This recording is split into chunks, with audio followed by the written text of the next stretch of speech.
Yeah, well, last time in Renascence then, get right down to it. You guys had reached Deep Home, the halfway point of your journey, more or less. You guys did some poking around the city. Asked for directions to a few establishments. Some were interesting to get some food. Wanted to know where the Archface Palace was, where some temples were. You guys ended up having a brief audience with the Lady Maglin of Deep Home. Very excited to see Uldren again, and made that pretty clear, pretty obvious, pretty early. He got invited back for a more private meeting later that evening.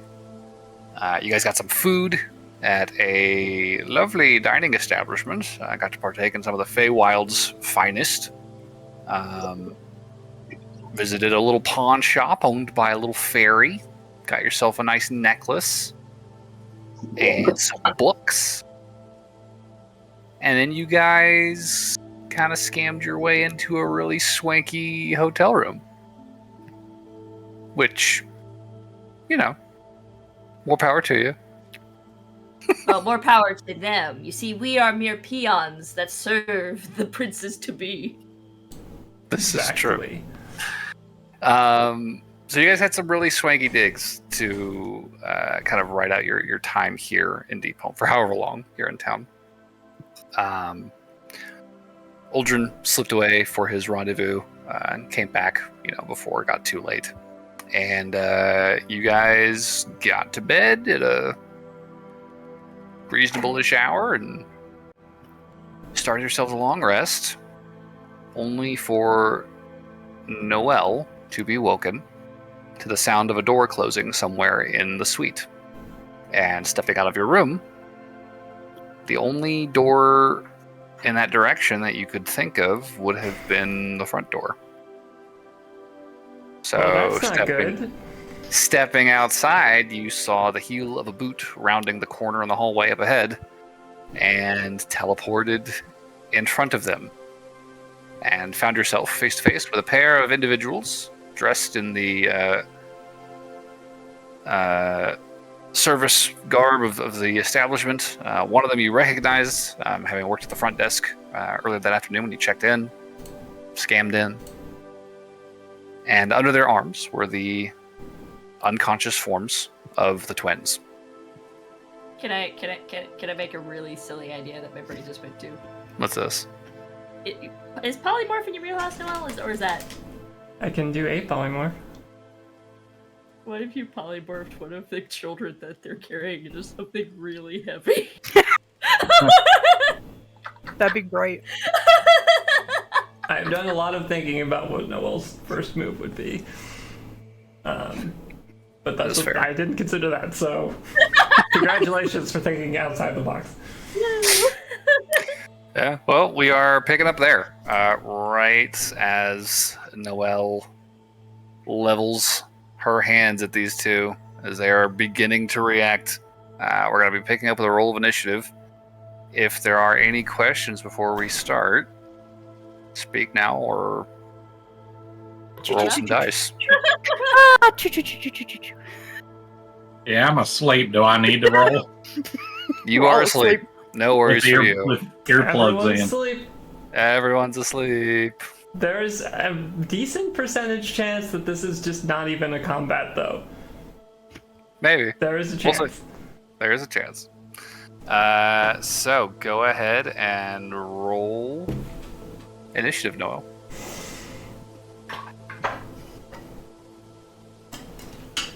Initiative.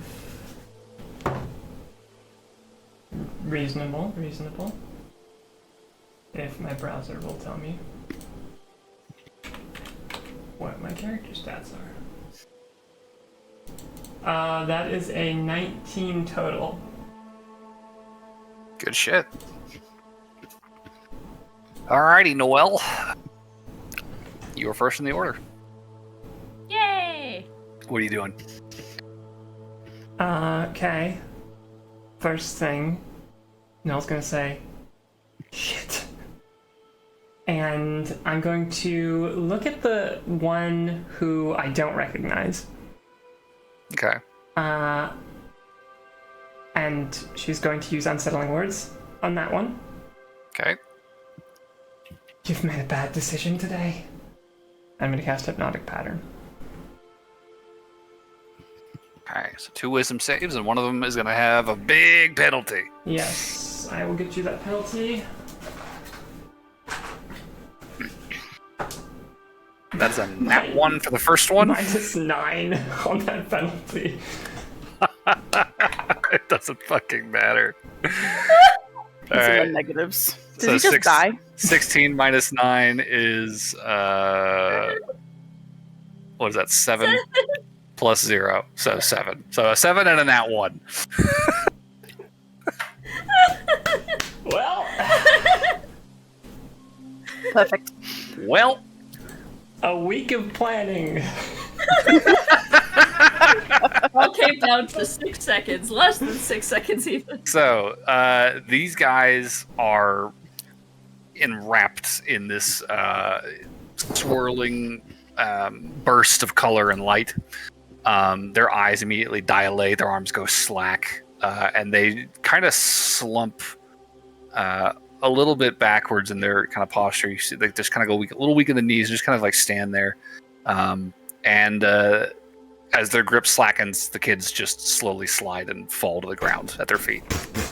The kids do not wake up. They just lay there. All right, terrifying. I'm going to. Okay. First thing, probably just perception check just to see if there's anyone else around. If these guys are collaborating with anyone else. Okay, give me a perception check. That's a great roll. That's a 25. 25. Okay. So looking around this hallway, this suite is on the top floor. It's basically like one end of this floor. The hallway just kind of extends from kind of the stairway landing, in the center of the floor, down either hall towards, a pair of these massive suites. So you're one of these massive suites on the floor. So the only real direction for anything else to be happening would be basically behind you, since you teleported in front of them, facing them. So turning in that direction, I think that you would probably see with a 25. There is an individual at the far end of that hallway who looks a little panic-stricken. Another unfamiliar face, but still dressed in the same kind of dark clothes of the service staff here in the hotel. And they are bailing. They are looking like they are just fucking turning and booking it for the stairs. You know what? They're gonna brew this day. This is the day that they got the 1-star Yelp review. I think that Well would say, if you want to live, you better run fast. And I'm going to start tying up the two guys. Okay. Yeah, so tying them up. And I think while I'm doing that, I'm going to, because I feel like I would understand, based on the structure of this, that Aldrin's wall is right next to me, so I'll bang on it a couple times. Sure. Yeah. Aldrin! What? You just hear this muffled from the other side of the wall. What? Get out here! Oh, fine. Do your job, damn it! We're just all in our pajamas. Does Aldrin wear pajamas? Does he have a He little has a very nightcap? short robe. I think we established this Yes, once he has a before. very short robe. That's And right. underneath, Wait, he's but does it have feathers, or is it one of those like silly little kimono things? like a little kimono thing. Like a silk robe. Yeah, like a little silk robe, like half sleeve, so you can see his rippling muscles. It's very comfy, I'm sure.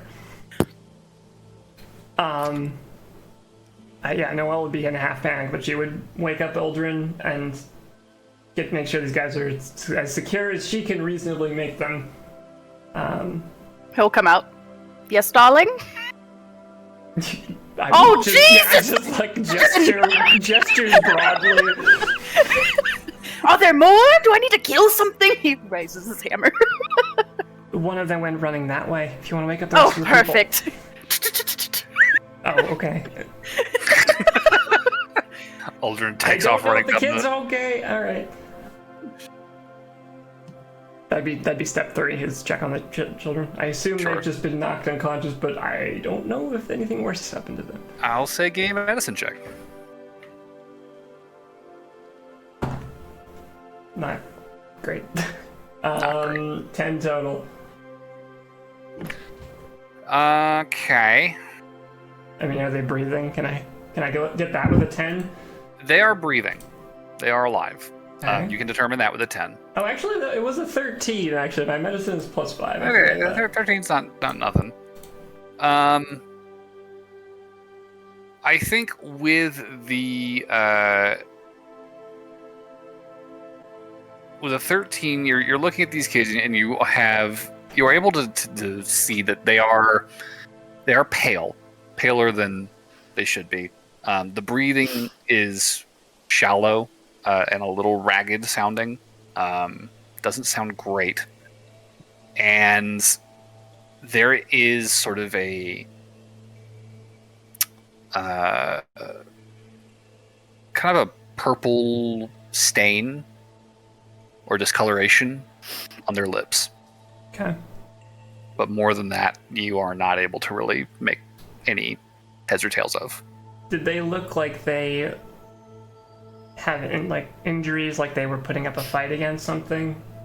Like they got hit? No, totally uninjured. Okay. They are like no blood, no bruising. They don't look stressed necessarily, but they definitely are not breathing normally. Alright. I think Noel's priority would be make sure these guys are securely tied and just kind of like get their weapons off of them and their bags just to make sure they don't have recourse. Okay. And then drag the kids inside and wake up Burberry. Okay. What happened? Yeah. So as you're doing all this, this is probably going to take most of the hypnotic pattern to cover all this. So, but by the time you're dragging them inside, they are starting to kind of come back to themselves. Yeah. But we'll move you guys into the living room for the time being. Aldrin, you took off running down the hallway. Yes. I'll give you a What are bardic you inspiration. Thank you. What was that? What are you doing?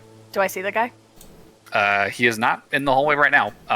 You are basically running towards this large kind of circular foyer where the central stairs of the hotel kind of like lead up to at the top of the building. He is not on the landing. He'll go to another floor. Okay, so you start descending the staircase. Yep. Okay. And can I do a perception check to see if I can see him? Yeah, go ahead and give me a perception check. Okay.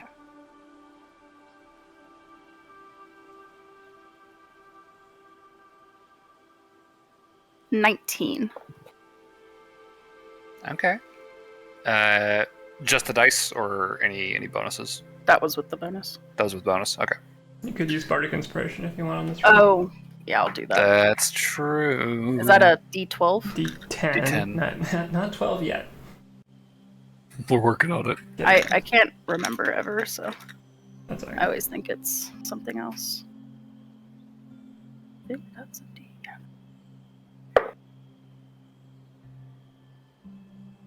Is 0 10?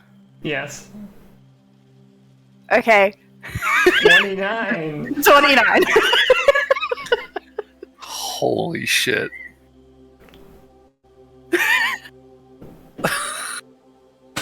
No one escapes. I warned him. You So, Aldrin. don't fuck with Aldrin's children. They're his little shits. They might be Aldrin. little shits, but they're my little shits. Exactly. That's his whole As mentality. you are circling the stairs and you're like looking down, you don't see anybody on the staircase. I assume you've got your weapon on you at least. Yes. You don't see anybody on the staircase, but as you are moving down, 1 flight, 2 flights, kind of circling the building, the central tower here, out of the corner of your eye, you see the faintest shift in the light on one floor, and you pause, and looking up, and this very distorted reflection in like this gilded pillar, you can see this sliver of like a humanoid figure reflected back at you, like pressed up against the opposite wall of the hallway, like watching in the pillar as you make eye contact with them. Cool. I'm gonna do. I just need you to understand. You literally tied a nat 20 stealth check. They had a 29 on their stealth. Exactly what I was hoping for when I tossed you Bardic Inspiration. So I can't. So they made eye contact. You guys right? make eye contact in this fucking tiny ass, like, because it's like a curved pillar, so it's like this fucking sliver of a reflection that you saw something shifted. You look up and see it, and you realize, oh, that's an eye. That's a dude. And the dude starts moving. He is looking to like start running down that hallway. So what are you doing? Aha! There you are. And then let's see. What spells do I know? I am going to. Do I want to use that on there? Because I don't. One second. Let me look up something real quick.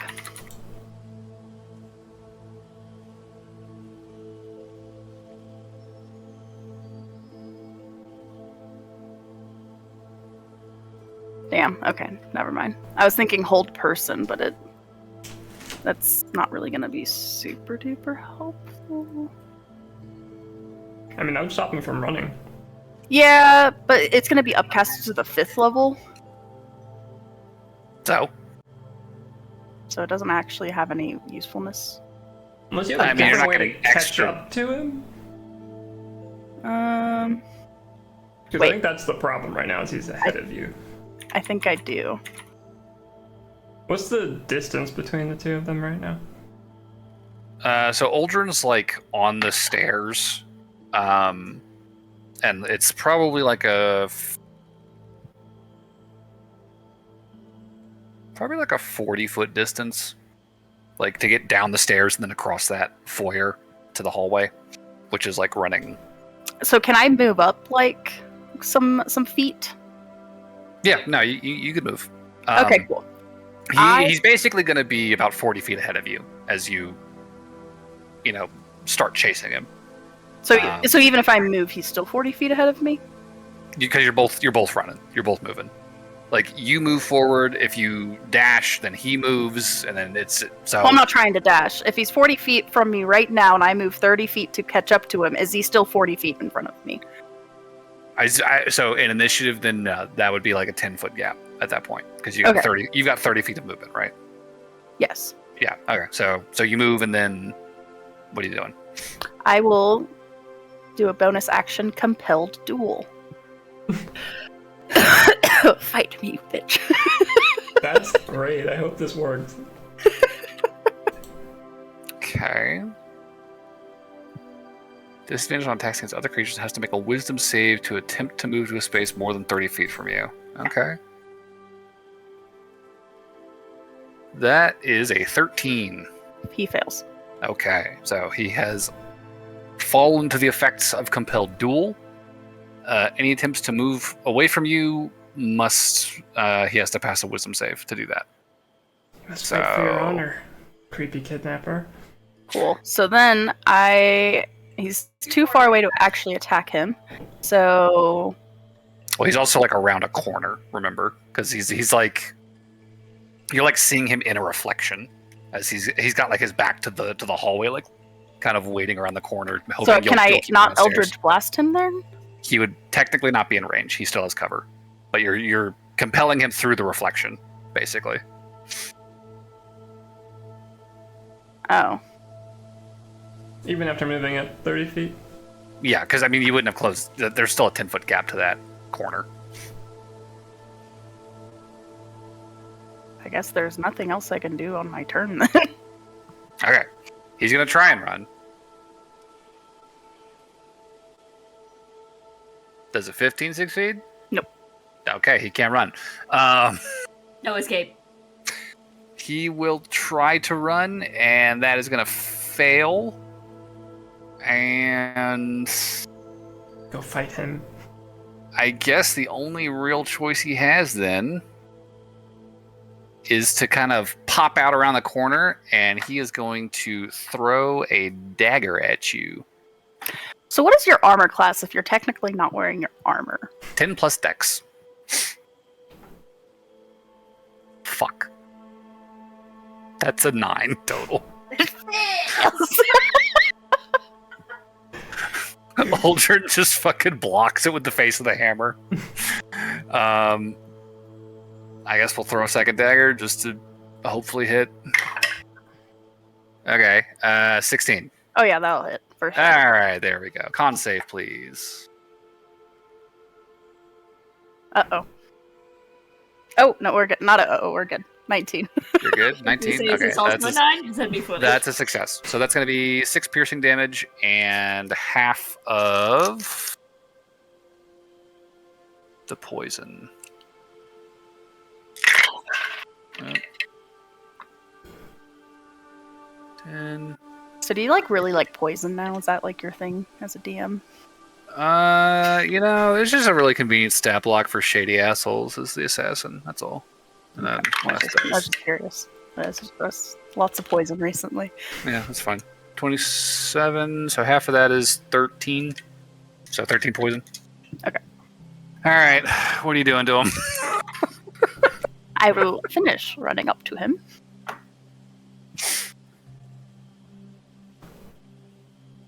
One second. What does Hex do again? Do, do, do, do, do, do, do.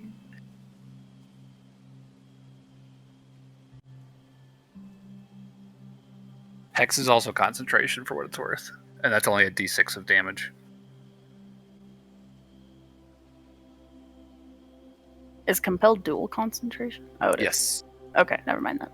Okay, then I hit him with my... Hit him with the hammer. I bonk him.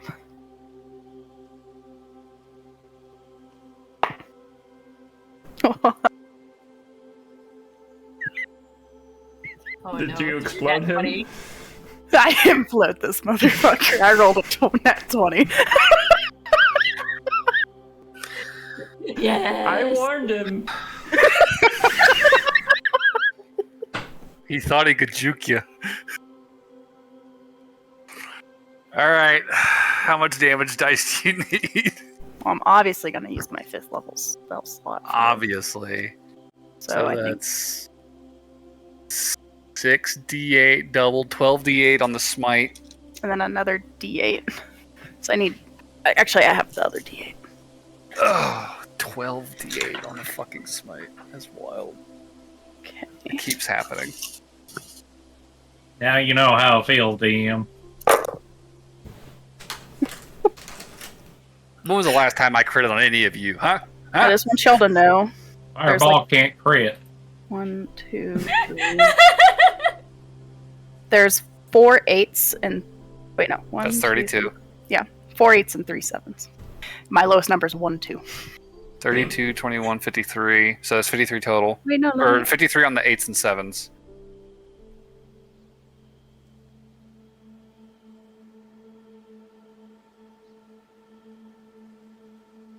Jeez Louise.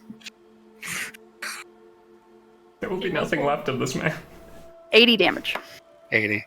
Oh no, it looks like That's a lot of damage. Yeah, he's dead. custodial services are gonna have fun with Aldrin just takes one fucking swing and just there's a blinding flash of light, like it, like a flashbang in the windows, like flashing out of the fucking building, and you cut back to the fucking hallway as Aldrin regains his vision. There's just a bloody smear, just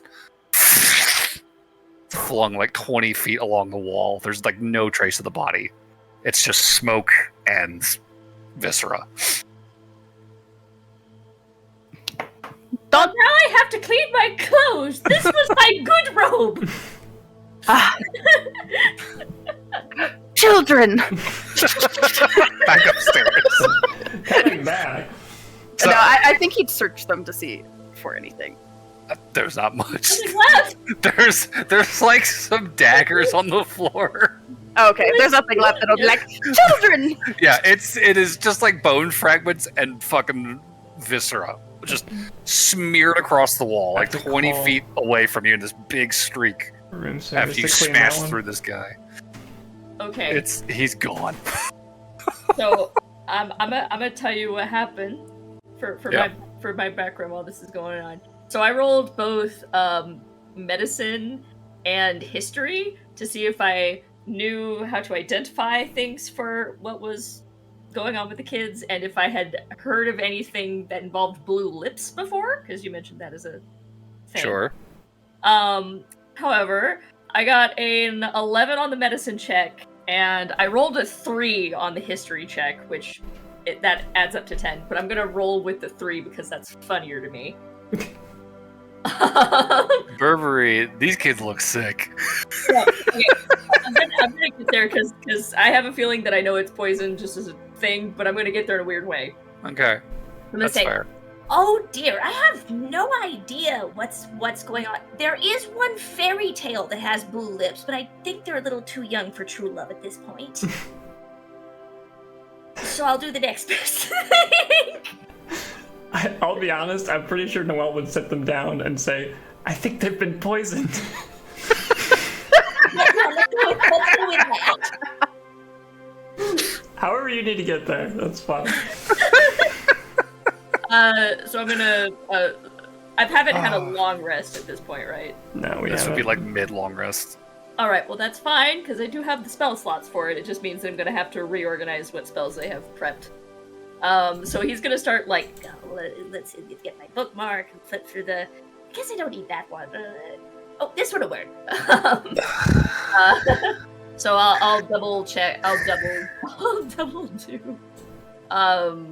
Protection from poison, which neutralizes a poison. Oh. Okay. So I'll just do that twice. All right. So He's going to run up and just Yeah. children into his You arms. just Children! the foot slide on the Yeah. door. Aldrin in his fucking tiny ass robe, bloody ass hammer in hand. I take it your hunt went well. Oh, put on some pants, man. God, children! Burberry, as you cast protection from poison on the first of the twins, you see the blue color does not fade, but the color in their face comes back, and the breathing begins to look more regular, and they just seem like they're fast asleep now. And the second one follows suit. It looks like that blue color might just be a stain. Still too young for true love's. Yeah, Aldrin, you grab them, pull them into a hug, and both of them just kind of start. What? Aldrin, get off! Oh, children! Let's go back to bed. Where are? They're like starting to come to, looking around, like, who are they? No, no worries. You're gonna go to sleep, and we're going to have a little chat with our new friends. Yeah. They just Back Be a long to chat. sleep. they just like stand up. They're like swatting your hand away as you walk them back to their room. And after shutting the door, coming back to the rest of the party, you see these two bellhops, effectively sitting bound, staring at the three of you, concern in their eyes. I feel like Aldrin's gonna take his bloody hammer and be like, the third one's dead. Roll intimidation. Please do. I mean, I know I'm not the DM, but I feel like it's the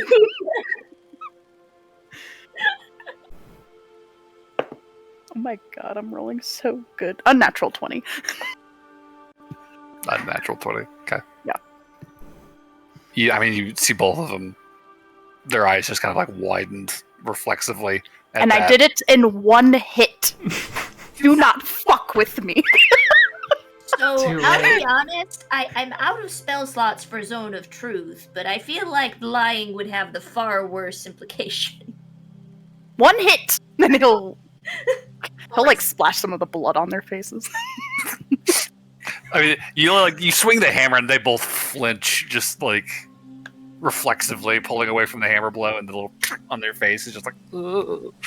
We should also probably leave a very large tip for the janitorial staff. Probably. I'll get kind of down to their level. Noel kneels in front of them. If I wanted to, I could mind control one of you and make you tell me everything. But I think it would be a waste of magic. Why don't you just tell us the easy way? We could play the wedding game. I'll say, give me a persuasion check with advantage after that intimidation. And then Aldrin's just behind her, like, tapping his hammer. You just the squelch of blood in your hand. Yep. 30. You know, every once in a while, I really wish I could cast prestidigitation, but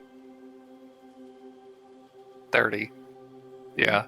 They look at each other, just wide-eyed and fearful. The one that you recognize from the front desk, he starts to kind of indicate that he maybe wants to say something. I assume you had gagged them. Do you think I had always- time for that? Sure. I mean, that's always been your MO. Yeah, I mean, I would have been as thorough as I reasonably could have been. Yeah. So I think, if you were willing to lower the gag, Yeah, he I would take off the he's willing gag. to say something. I Sure. got counterspell if he tries anything. So he will take a very shaky breath and we were contacted by some folks. Offered a lot of money for us to keep an eye out for you lot. I figured since you had the fellow in the very shiny armor traveling with the two kids. It was a money thing, honestly. They furnished us with a little bit of poison to make it a little easier, and we were just supposed to get them out of the city. It's honest truth. I believe you. How long have you had do these you know instructions? these people's names? Go with One at a time. Burberry's first. I What was said, Berber? Do you know one of these folks' names? Like one of the people who hired them? No, I met them at a bar in the lower city. It's the tavern I used to hang out in, usually after work. Didn't recognize them, didn't know them, didn't look local. Sort of a wintry fellow, a pale face, and very, very serious. Not very talkative. Just he offered a lot of money. How recently did you have this conversation with them? A few weeks ago.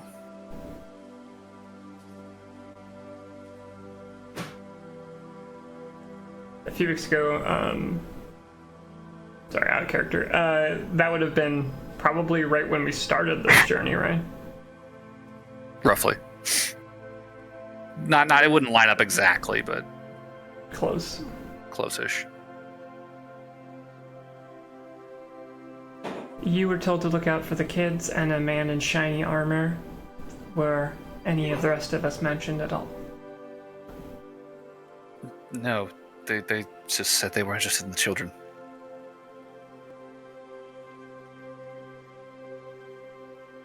Can't imagine they told you why. I assume they're important in some capacity.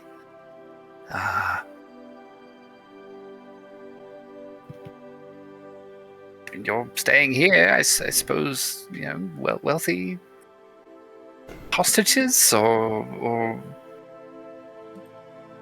something? I don't know. I can't imagine they're working for, a madam out in the forest. They're usually not terribly picky about the children they eat.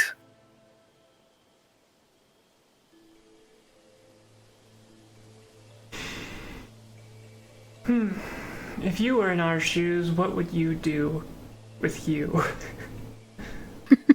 That's a weird way Kill to word them. that. I would kill them. Give us a lot of money. That's what I do with us. Could kill them. One hit. Because I I can do do it's I would to be imagine that's tough. what you would do in your shoes, but I can't say that I would really appreciate being killed at the moment. Well, you just tried to abduct children. That means you're a terrible person who should die. That's a little extreme. I will smash you. just poisoned And not in a good way. 2 children. You think that's extreme?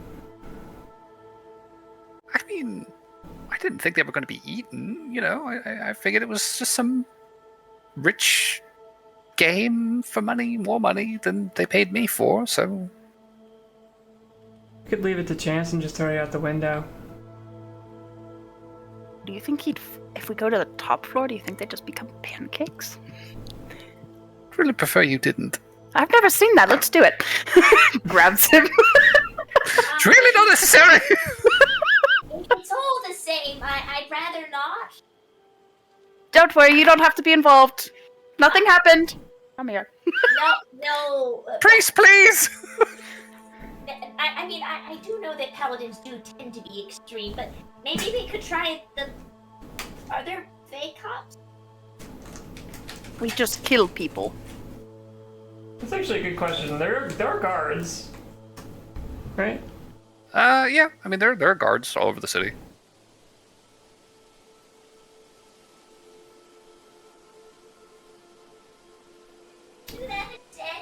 Oh, I have a random question for you, DM. How many children are in the city that we've seen? How many children have you Yeah. seen? Are there like a decent amount of children, or is I it? mean, it's a normal amount of kids. Okay. There's no suspicious absence of children on the streets here. Okay. I would ask as they're being picked up by Aldrin. Were there any other people you were working with in the hotel? Collaborating with in this project? It was just the 3 of us. I kind of figured they had made contact with a few establishments around town for whenever you guys got here. I honestly, I thought you had probably already come and left. Really didn't expect to see you. And then suddenly you were in the lobby, and it was like, oh, well, that's ours, our establishment. Well, I guess the deal's still good. Your lucky So- day. Don't know about that. If I, Aldrin, if they agree to tell us what the face of the person who hired them look like, do you think you could bring it in your paladin heart to spare their lives? No. Well, you're not giving them very much reason to talk now, are you? No, there's no reason to talk. It was Highborn, obviously, that went to do it. High water. Or Highwater, yeah. Whatever the fuck their names are. Those assholes. The assholes with the high breeches or whatever. Aldrin, what if I asked you very, very nicely? Okay, let me look at his oath real quick. I'll let you know. Is it Oath of Vengeance? The Oath of That's Murder. the hard question. Is it Oath of Vengeance? No. But this is the Oath of the Crown. Oh no. I mean, I don't, I've never actually like downright played a paladin, but I'm pretty sure that one's also kind of in the same. The law is paramount. It is the border that holds the stones of civilization together. It must be respected. Your word is your bond. You must be willing to do what needs to be done for the sake of order, even in the face of overwhelming odds. And you must deal with the consequences of your actions, and you're responsible for fulfilling your duties and obligations. Throwing people off of a building is not filled with order. That's fair, honestly. That creates a lot of a mess. Very chaotic mess.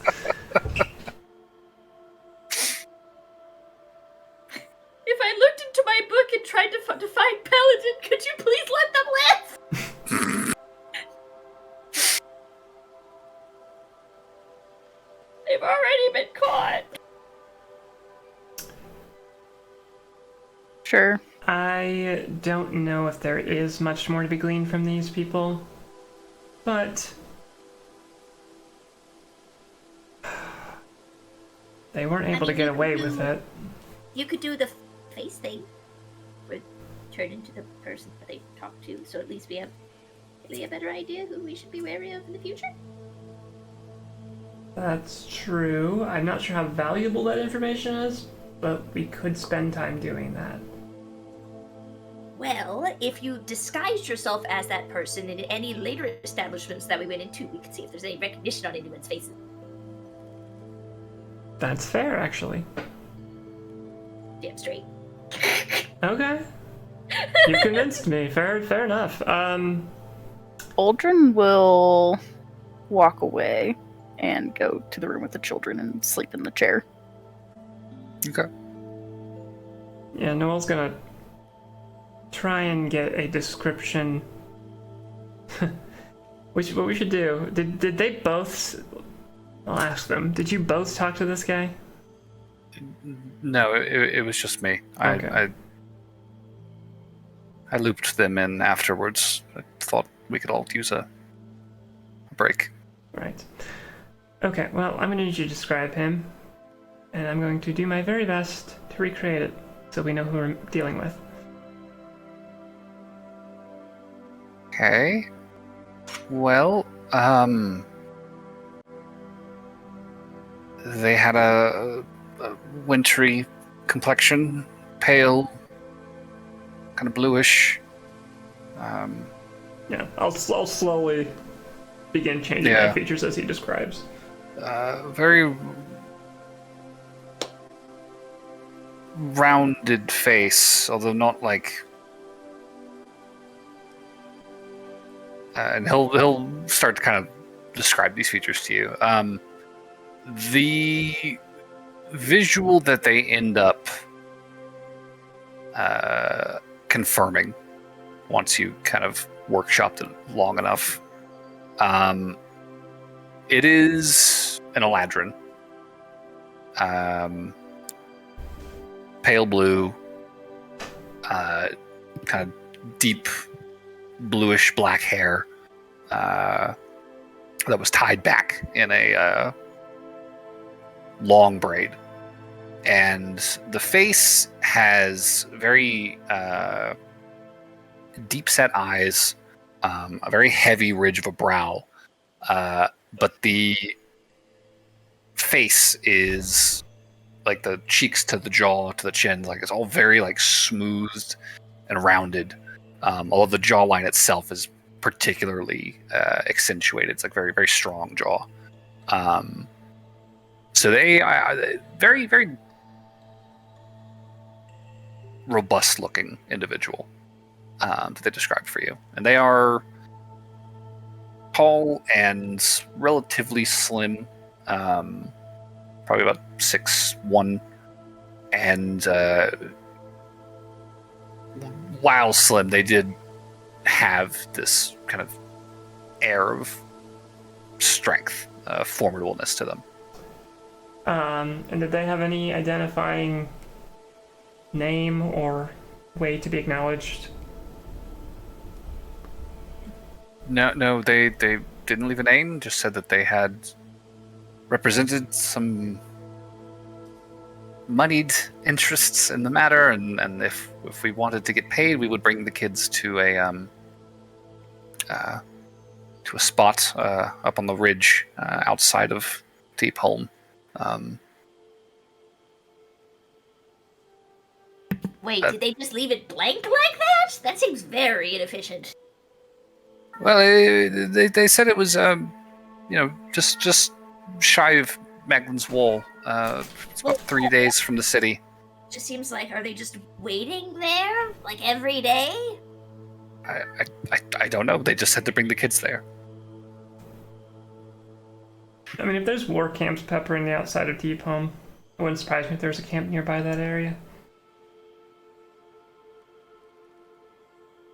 Alright, well,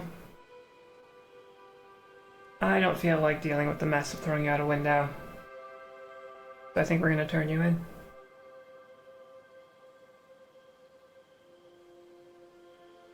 If you consider that lucky, then I guess it's your lucky day. And I guess probably wake up John and Barnaby just to make sure they're looped in and have their help carrying these guys downstairs. Okay. Yeah, I mean, it is a scene. As you guys make your way downstairs with these two, you would pass the landing where Aldrin just eviscerated that one guy. Just this red streak down the hall. Is Someone spill some tomato soup. You just see the two would-be kidnappers just like, oh god. And you get down to the front desk. There's a lot of hubbub about what's all this, the very bugbearish type fellow. Extremely confused and perturbed by this turn of events, but the guards are summoned, and these two are handed over to a fairly competent and somewhat bloodthirsty looking group of guards. They take a very similar tact to these two in their crime that Aldrin took, admittedly. We'll see if the lady lets you keep your head. You hear them saying as they begin marching them towards the lift across the square, and it's all done and taken care of in pretty short order. And the concierge is very apologetic. It's like, I am so sorry. I had no idea that they were planning anything like that. You must believe me. I am. If there's anything that we can do here for you to make your stay with us any bearable in the slightest, do not hesitate to let us know. I suppose I would be the Castellan again if we're going downstairs to talk to people just to keep the ruse up. Yeah. I think that we would love to have breakfast delivered to our room tomorrow morning. Absolutely, yes. Of course, we can certainly do that. I'm very, very sorry about this. I would like my breakfast to be fried mozzarella sticks. I had a really good dream last night. For breakfast? Oh, okay. Yes. Just bring several platters of things, Everything we have, of course. That's a good start. I'm just gonna eat in the other room while you get that. Yeah, I think when you guys regroup and kind of resume your long rest here, is there a watch for the remainder of the night? Probably. Yeah. Sure, why not? I'll be the one staying up again. Well, you already did take a shift, technically. That's true. Aldrin will be up with the children. Okay. So I'll just take the next one. Oh, not one. Aldrin was tired. Oh, wait, isn't it perception? Yep. Mm-hmm. Okay, wait. I have advantage on perception from some. Okay, make that an 18. Okay, better. Yeah, I mean, staying vigilant after tonight's events, you guys would definitely know if anything was coming. And thankfully, the remainder of your night will pass without any further incident. And you'll be woken in the morning to knocks at the suite door. And whoever lets them in will be greeted. I suppose the Castellan will... by a slew of waiters, all in their dark clothes, carrying platters, one to each hand, into the suite and laying them out on the table. As they sort of unfurl everything, kind of removing the caps and covers. It's a real spread. You guys definitely have your choice of breakfast dishes here. There is a lot to choose from. Sure. I would knock on the kids' room door and just be like, breakfast. And the bugbearish fellow would probably bring up the rear and just ask, well, I hope this is all to your liking. Hope you've all slept well. Is there anything missing that we could perhaps furnish you with? I don't know. Let me see what the children say. I think the kids, when they come out, they're just kind of bleary-eyed, wiping their eyes, and they sit down and they just start grabbing stuff and just start eating. Like, they don't even fix plates. They're just pulling stuff off of platters. Can't hear you, Ken. Sorry, are they still blue-lipped? Yeah, there's still like a faint stain there. Although now it's because of blueberry pancake. Those aren't helping. I would tell the concierge. They seem satisfied for now. Kyron will very sleepily just wave. That'll be all. Starts waving them away. And the concierge says, Of course, sir, please, if there is anything, by all means, do not hesitate to let us know. And he will usher the waitstaff out and leave you guys to your meal.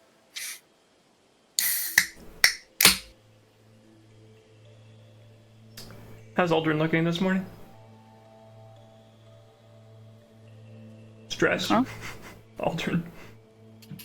You okay, buddy? Yup. Grand. Grand? Mm-hmm. So tremendously non-specific. Are you disappointed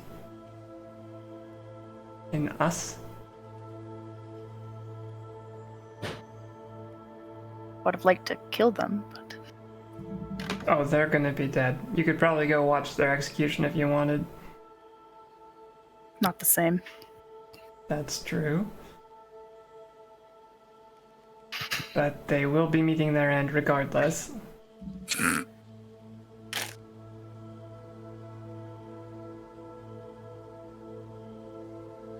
Why did you want to kill them so badly? They had tried to kill the children, or kidnap the children. That's true. I feel like that's not necessarily an answer to the question, but Can I roll an insight on that statement? I'm sorry, Chani. It might have just been tone of voice. No, totally checks out. That's not one. Well, I'll just cut to the chase, I suppose. I feel bad. I feel like this was kind of our fault. I was the one who encouraged Kyron to flaunt his, presence, and I wasn't thinking. I wasn't thinking either. You have nothing to blame yourself for. Or maybe we just both have the same amount of blame on our shoulders. Yep, I'm going to get fired when I get back. Maybe I'll be the one What kind of armor is murdered. Aldrin wearing? I'll be murdered the next time I see Kaisimian. What kind of armor is Aldrin wearing? Let me double check. Is it super Adamantine. heavy? Adamantine plate. It's not as heavy as it could be. Well, I was thinking maybe he could swap for one of our gilded armor for a while so that it could look not quite so shiny. But we'll worry it out. You're not gonna get fired, Ultron. Despite our... Burberry. Trying to be comforting. Basically failed my I'm test. lying to him. No. Despite our collective misstep, we did stop them, okay? That's worth something. Shouldn't have happened in the first place. Children. What happened? Oh, Kyron is gonna chime in at that point. He's like, "You guys have been like really, really grumpy about this cool room that I got us." Burberry's gonna lean over Aldrin and say, unless they don't remember.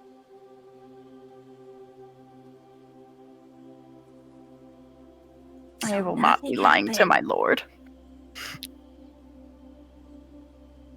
I like how that's where you draw the line. He is the oath to the crown. He's not going to lie to us. "Oh no, murder's not beneath me, but lying." Lying to his sovereign? Yes. That's bad. I know, it's just funny. We're not in his territory. He's like, I should kill him. They tried to nap my kiddos. Kill Nap. They tried to kill Nap, my kid. I mean... Could have been a kill napping. Who Yeah. knows? Well, if it's any consolation, I'll go to bat for you when the time comes. Well, and I'll lie for you. Wasn't Says the saying I cleric. was gonna lie. No, I said I'll lie. I didn't say you have to. I would lie. Alright, I see. You're on top of that. Gotcha. Sorry, regardless. You're fine. You shall see what happens. I wonder who's on top today.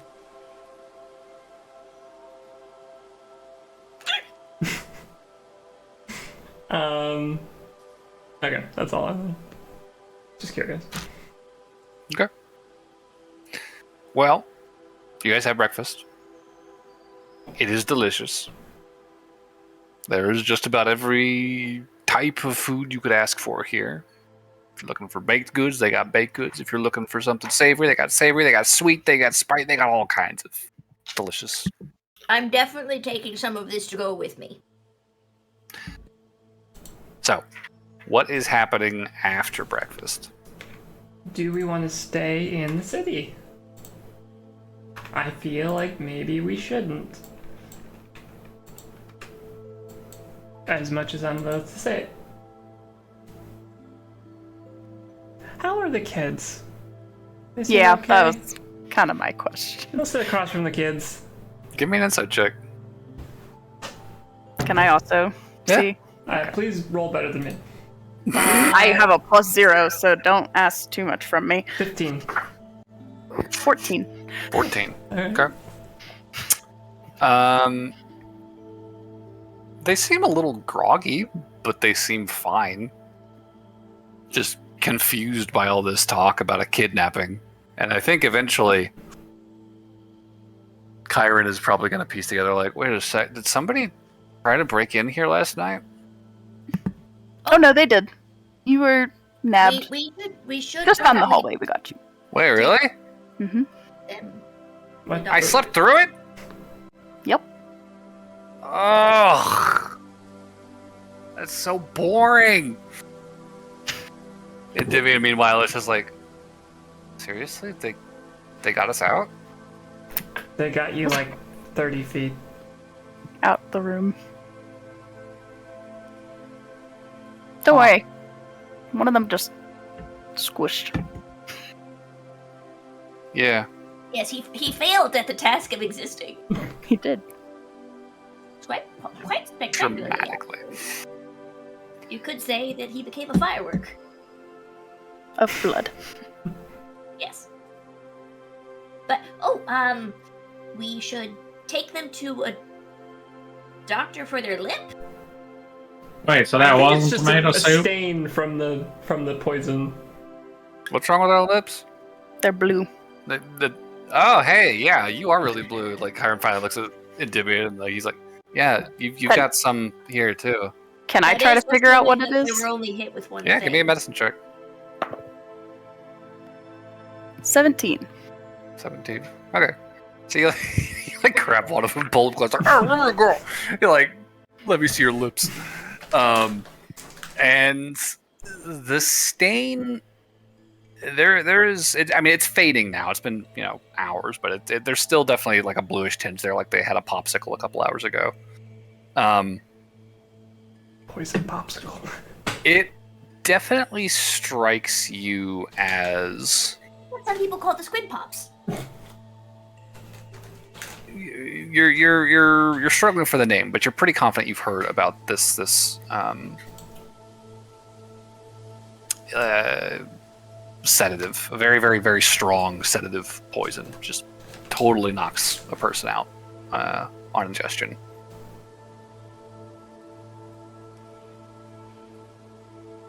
You don't remember the name, but you remember it does, like, you drink it, it turns your lips blue, and then you don't wake up for like a day.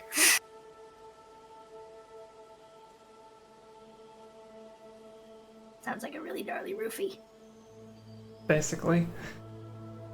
But they're okay. And I don't think the blue lips are a danger.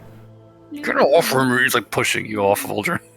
He starts like pulling at his lip, trying to get the color off, but everyone will stop staring at him. I feel like it's like Aldrin's just like, you can tell your father, I'll be fired.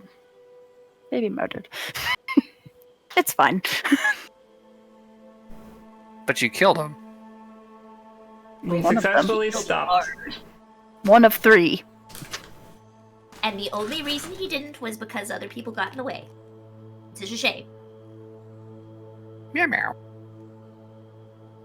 What was that, Kyron? Huh? What? He like looks back. Maybe the poison really is... I don't know. There's like a flying cat outside the window or He something. thinks Just he's a cat. Kyron's just, meow meow. He just got distracted. I think that they are. The kids seem fairly unfazed by the whole thing, and I think Kyron again. He just seems disappointed that he missed it. It was exciting sounding. I will say, at whatever point you guys send the hotel, as you guys, pass that landing where Aldrin just plastered that guy across a wall. Like there's definitely a cleaning crew in that hallway, like urgently working to get rid of the fucking mess. And Kyron's eyes just go wide, like, whoa! Like he is blown away by it. It's like one hit. Yes. Aldrin, damn. Wow, that must have actually been like an Nat 20 or something. And Damien's like, yeah, I don't know if Dad's gonna fire you if you can do stuff like that. That feels pretty useful. Yes, Maybe but for I'm babysitting? terrible at babysitting. Apparently. What did you do? I don't know. That's what I asked him. I asked him if I did something wrong. And he said, no. You're the most trusted person I know. So it was a compliment, but Wait, did you sleep with water nymphs whenever you were still working for him? always. Never stopped. Slept with That like might have half been the it. court. Oh, that is definitely it.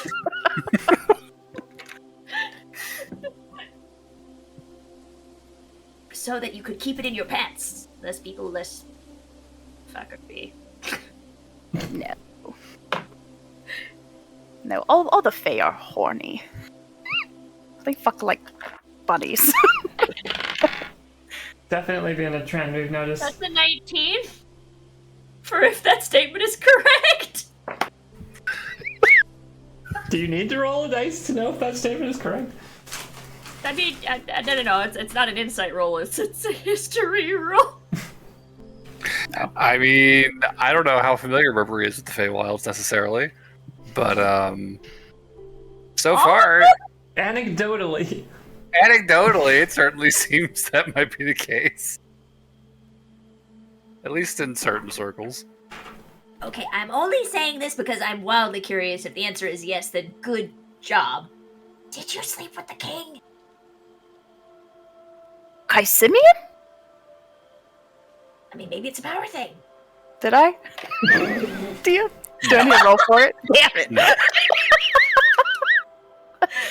Although the kids both at that question look at you very wide-eyed, like, No, I did you? like the idea that Aldrin just does like a dreamy look in the distance and goes, I wish. Someday. No, I feel like he's like, oh, no. That is my lord. I fuck all the other archfey, not your father. Oh, it's because Wait, no, because Diplomatic purposes, I suppose. God damn it. What? I rolled an insight and I was hoping for something low, but I got a nat 20, so I can't even make the joke. Oof. Ugh. Well, good use of a 20. Are we leaving today? I feel like we should probably figure out our plan. That is a good question. We don't necessarily need to leave. Go to a different Well, I place. guess we don't have to leave right now. We can finish doing anything that we want to do in the city, and then we should leave. What do we need to do in the city? I should probably say goodbye to... Burberry's like Yurdy. Jamming leftovers into into his chill thing. extra food. I don't blame you, it's good. Would this be worth, speaking of Kaisimian, updating him with the Sending Stone, Aldrin? No. Because I could just cast Sending too. So if you'd rather I Trouble did the it, Lord! No! I feel like you maybe should know. Oh, it's late. He's probably late. still in bed. We don't want to It's right, it's early in the morning. It's like No, well 8 in the that's morning. different. Different areas have different times. He could be in the middle of resting. We wouldn't want to wake him up. Might just be better to pull that band-aid off. No. It's fine. We don't need to tell him about it. Everything's great. No, that's not a band-aid. That's a skin graft. We want that to stay on. I like my skin on my bones. Don't need to tell He him can't yet. kill you from here. Yes, but he could plan my death multiple ways before I return. I feel like we really should inform him of what happened, so he But knows. he knew this was probably going to happen, so So it it's shouldn't be a big deal if we just tell him that it happened. You're taking Oh, this no. the wrong way, Noel. No. It's very easy, Aldrin. What we do is we contact him and let him know that there was an attempted killing and what the person looked like. Don't have to say they succeeded. Technically, they didn't succeed because they are right here. Exactly. So there you go. No. No. I mean, would you rather find out, 2 weeks after the fact that somebody had attempted to kidnap your kids? Or would you rather know the day of? Don't make Which me would make spend you him. madder? I'm having a bad day already, and you're trying to make it worse. So you know that We're that trying to- water, water dryad naiad thingy that you slept with 2 weeks ago Yes. had syphilis. So. Damn it. Why do you think I took an oath? I'm immune. Exactly. Okay, fine. Or no. Okay, no, better one. You know that water naiad they had sex with 2 weeks ago wasn't impressed. Thought that you were the worst. What Well, is- that's inaccurate. They thought I was amazing because I Very am correct. Told amazing. all your friends that you were terrible. Fine. 'Cause they were mad at you fine. for leaving. He'll pull out the sending stone. All right. Man, I'm bad at this. Hello, my Why lord. am I here It's today? your. Hello, my lord. It's your best buddy, Aldrin. Don't waste words. I have news Waste for you. words so it runs out right at the end. There was a Attempted. attempted kidnapping of the children. All is well. Toodaloo. You didn't describe their attack rate. They're safe now. You wasted 2 words on Toodaloo? He said all is well. Toodaloo. Tuna fucking glue. You could have said Wintercourt? But no, To Toodaloo! whom it may concern.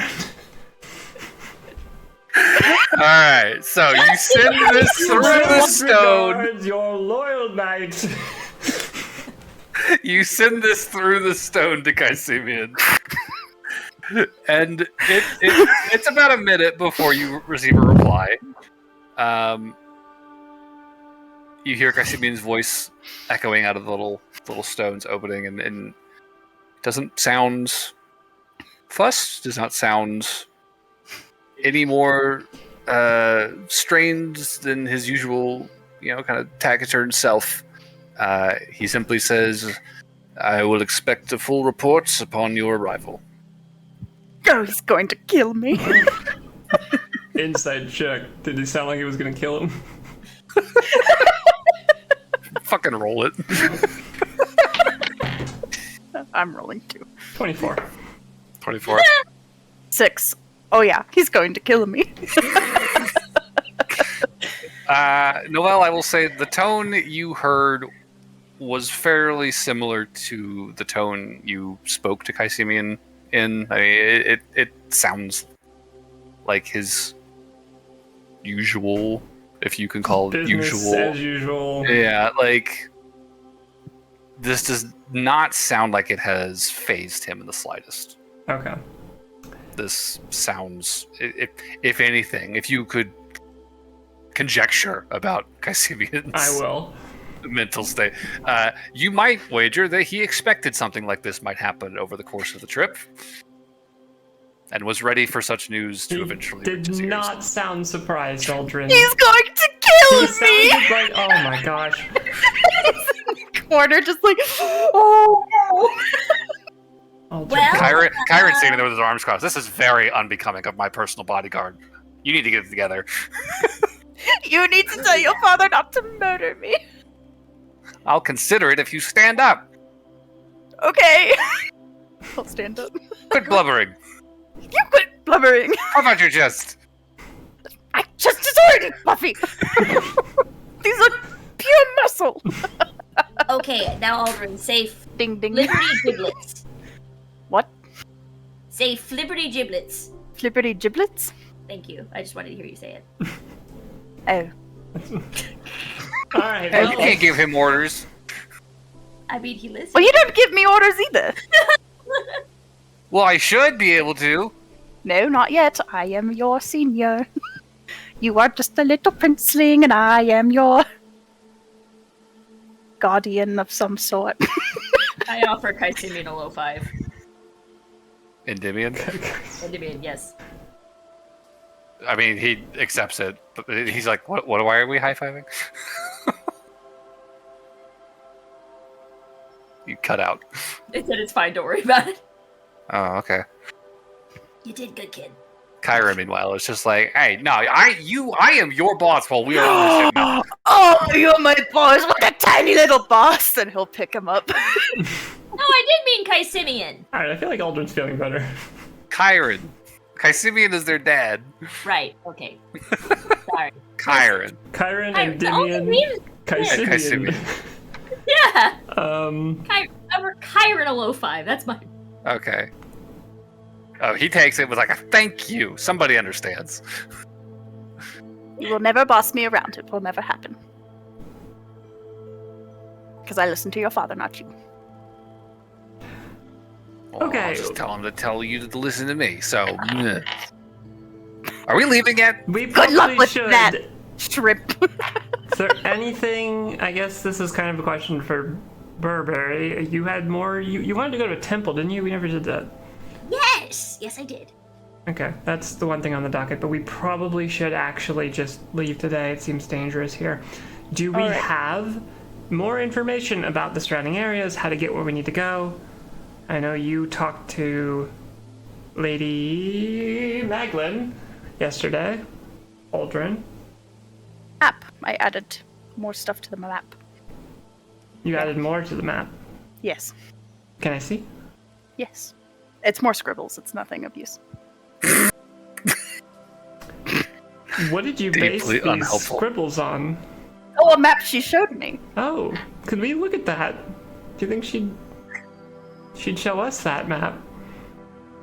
What's Not wrong that with this my isn't map? useful, No. I feel like you're coming after my map. No. 19 I just figured insight check. I'm completely lying. I rolled a 32.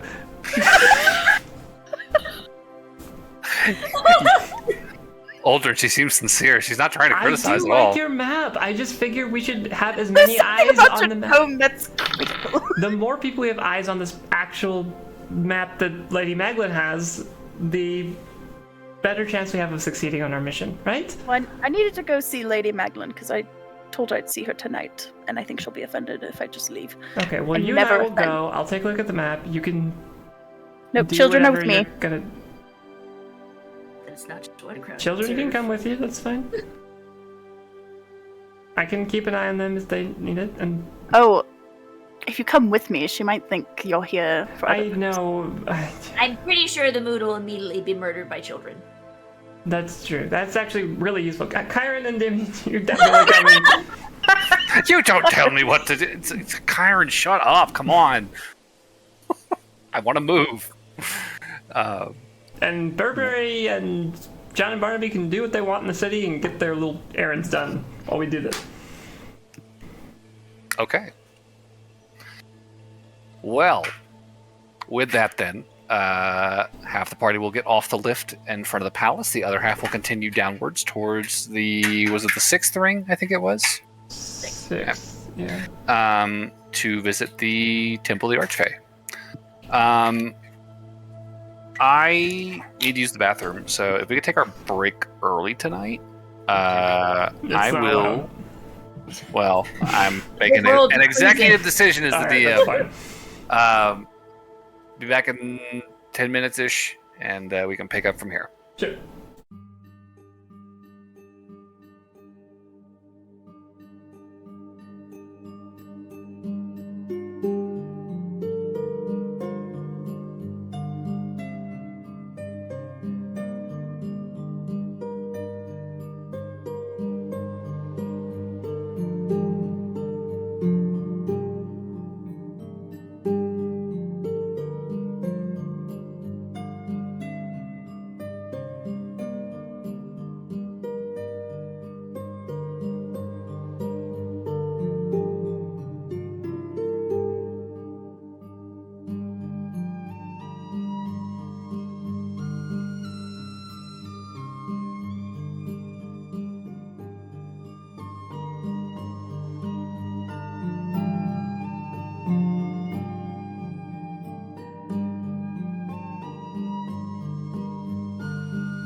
Okay.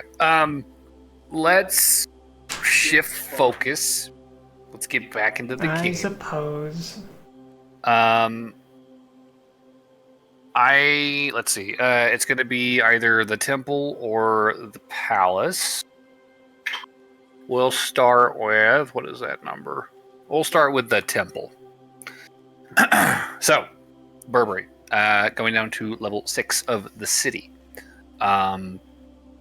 The temple of the Lady of Stone is not terribly difficult to find. It is quite literally across the plaza from the lift as you disembark. It's tucked into the shadow of the level above, as it kind of like overhangs.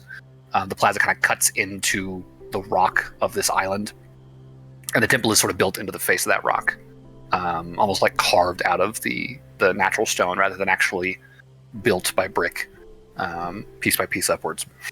The structure is not too terribly different looking in its style from the palace. You know, you have these very stark, lengthy faces of polished stone that have been deeply engraved with animal shapes and floral patterns that just kind of twist their way upwards, trimmed in gold that kind of create these like intricate crisscrossing knotwork patterns at various points around the temple. And the passage inside the entryway is this high arch, very cathedral-like, with its kind of multi-layered kind of tiers leading down to the door itself, which is just open. There's no actual like doorway to push through. You're able to kind of step into this space after crossing the plaza, and you would find yourself in a relatively shallow temple space. I think you're fairly used to the conclave having sort of this like lengthy procession, the aisle and the pews and the altar at the far ends. You have all of these windows that sort of set a very specific sort of tone, that the conclave has found is conducive to worship.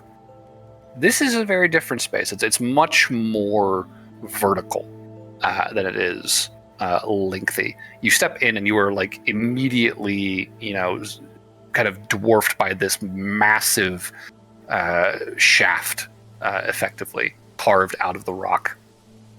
You can look up and see there are these little pinpricks of light that kind of like spiral upwards, kind of outlining the contour of the shaft overhead.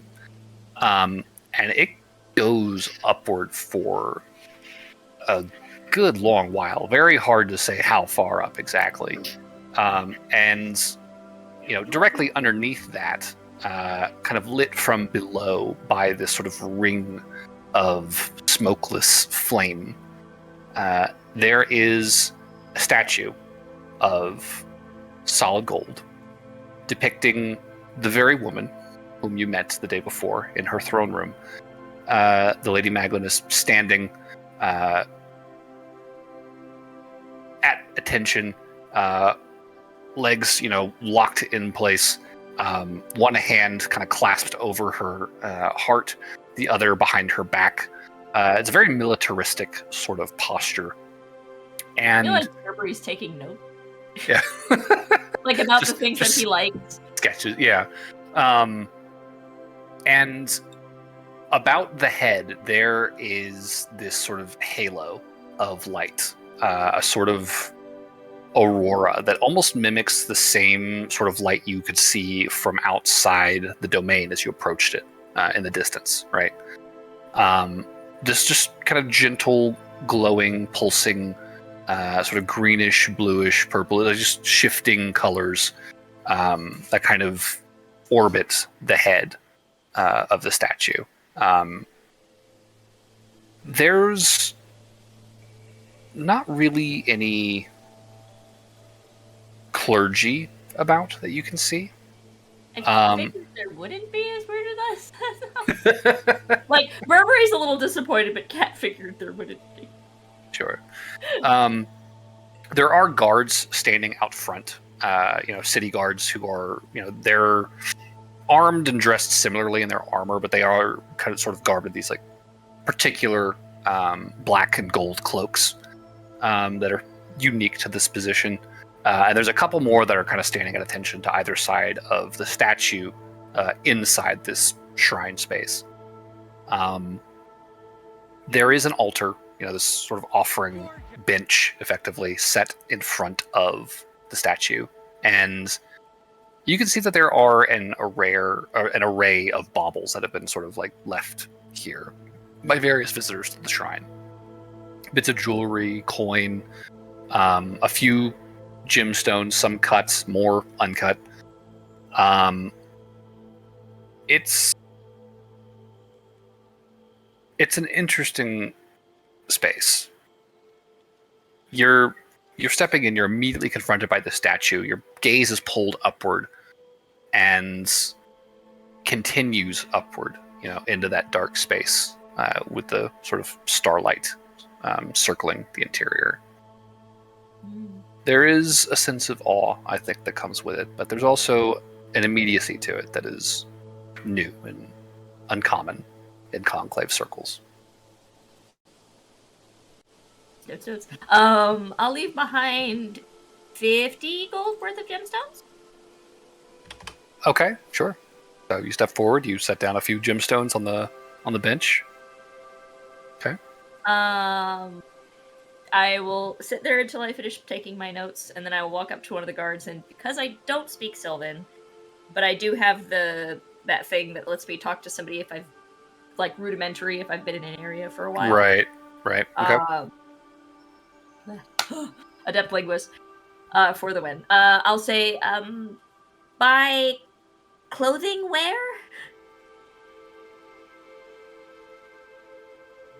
Broken ass Sylvan. He like cocks an eyebrow and looks at you and says, very good. No, in Sylvan. He says, okay. Very nice robes you have there. Where can I buy other clothes?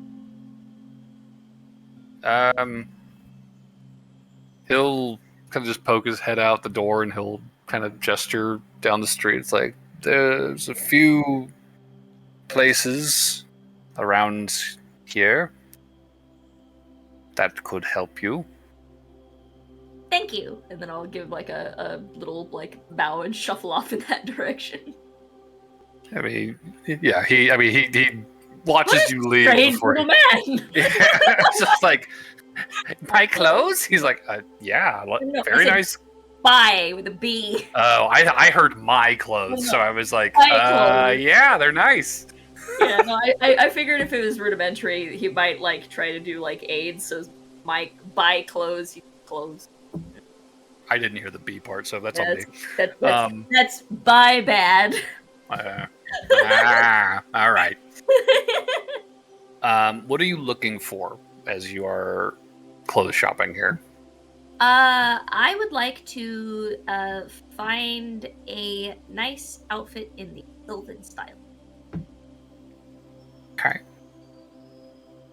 I think. Are we talking Elven or Fae? Those are two different things. I said Sylvan. Sylvan. God, I am just not catching half of your words at this point. I heard Elven too. I heard Elven. I promise I said Sylvan. Sylvan. Okay, got it. That is doable. I think that. I mean, if you're looking for something similar to what you're already wearing, just in a more local style, that's very doable. I think when it comes to robes of any kind, you are looking at a lot of kind of like leaf cut sort of silhouettes in sort of the cloaks and the outermost robes and the hymns and stuff. Okay, I'm gonna throw you off for a little bit. So I actually want to buy an outfit that would fit the singular.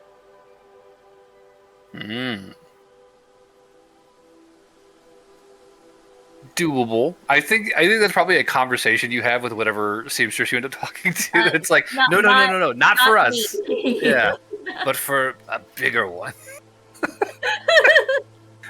Which I think is an intriguing notion to the seamster there, and they are probably able to get the measurements where you need them, where you think you'll need them, at least, without too much issue. I guess how fancy are we looking to get here?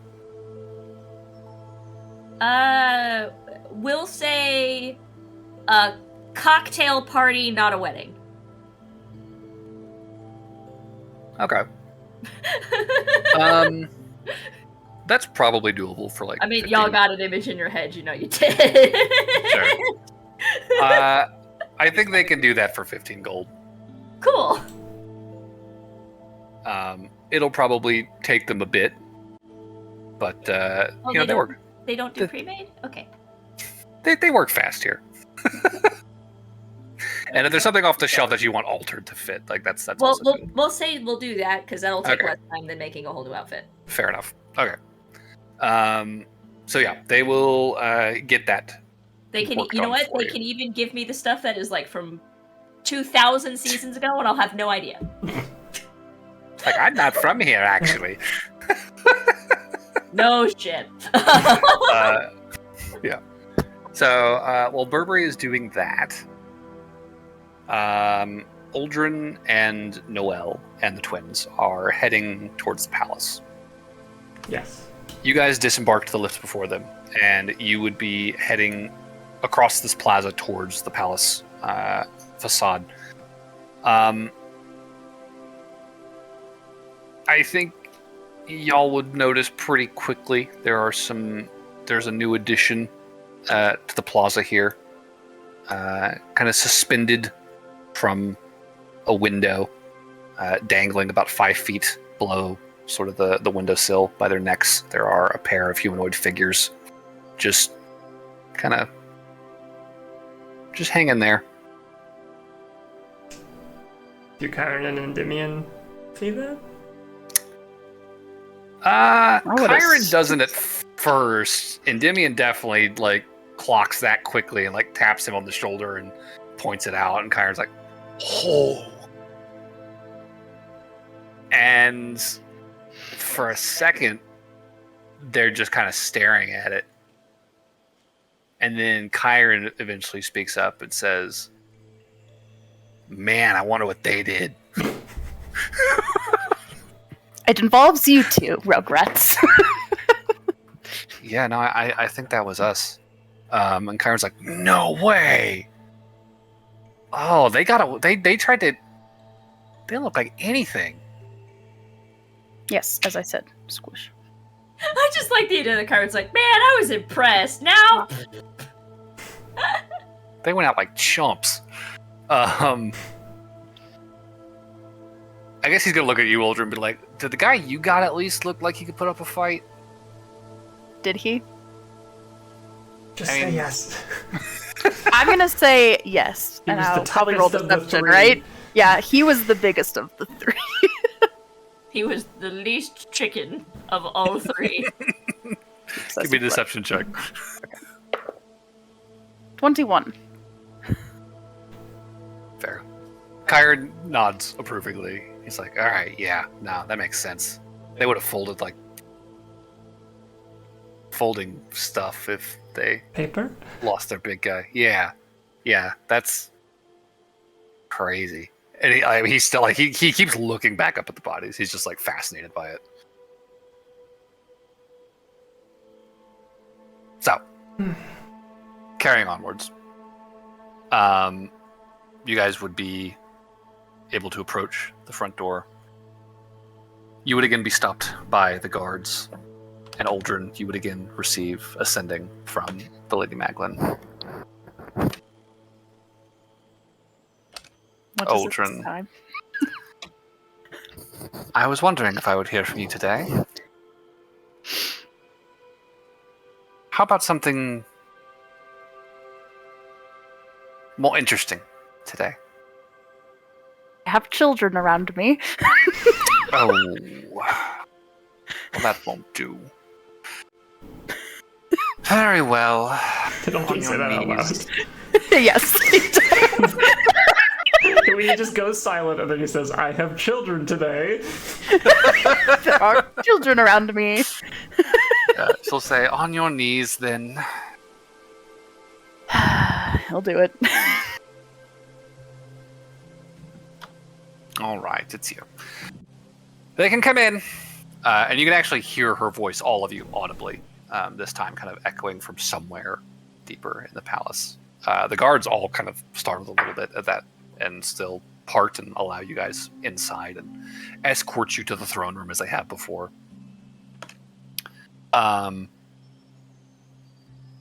Excuse me. You would find the lady, Maglin, seated much as you had the day before. Similar coy smile on her lips, and she'll just kind of lean over on one elbow, crossing her legs, and look at you all. Well, this is a curious mix you've come with today, Aldrin. Because it was less curious before? Because she wants to fuck him. And Noel. I'm going to go ahead and use... No. Moondrop. And Moondrop. The Moondrop. Moondrop here. Pat. Is not here for that reason. I'm going to use my universal speech, because I forgot to ask for tongues. Okay. I would probably introduce myself. I would just say, Lady Maglin, it's very nice to see you again. I'm able to talk to you with magic today, but I unfortunately will still need to use Aldrin to translate anything you say to me. Just so you're aware. Aldrin, how forthcoming are you feeling today? I just look at the kids. I feel like he's like, what? They both, like, their eyebrows are both kind of like shooting up, like. I like the idea that you're like, no, I'm gonna watch her, and whenever she talks, I'm gonna turn and see what the reactions of other things is, and I'll kind of know what's going on. I feel like Aldrin's like, very? Maybe not? Oh, No? you are rattled, aren't you? You saw the bodies, didn't you? They're quite taken care of. Oh, yes. Appreciate it. Of course. They wouldn't let me throw it. Well, one of them wouldn't let me throw them off a roof. Well, I appreciate you allowing me to see to the justice of my own city. Very gracious, my good friend. Burberry So- feels like the karmic balance was maintained somehow. To what do I owe your visit today? Moondrop here wanted to look at maps. Maps? I heard Moondrop. Yeah, I'm...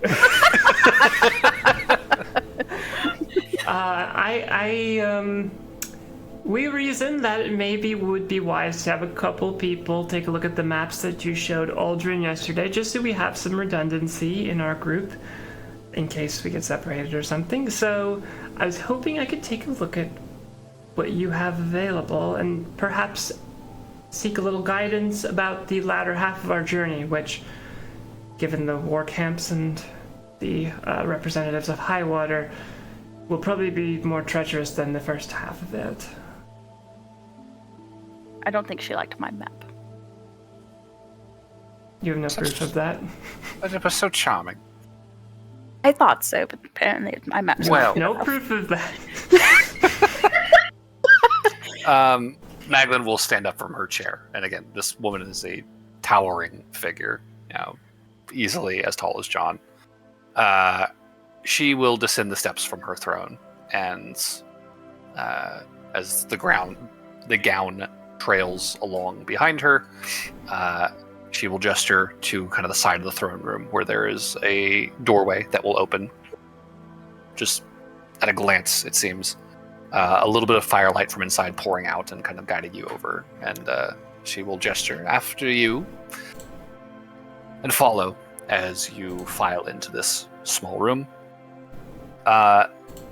Again, Aldrin, you find yourself in the map and document repository, and she will begin pulling scrolls off of shelves and spreading them out over tables for you to take a look at. Now, I don't know how much Aldrin shared with you about our last discussion regarding this leg of your journey, but you are beset, it seems, by obstacles on all sides. I'm just gonna assume Aldrin's translating whenever she's talking to me. Presumably. Yes. Okay. Yes, it would seem that way.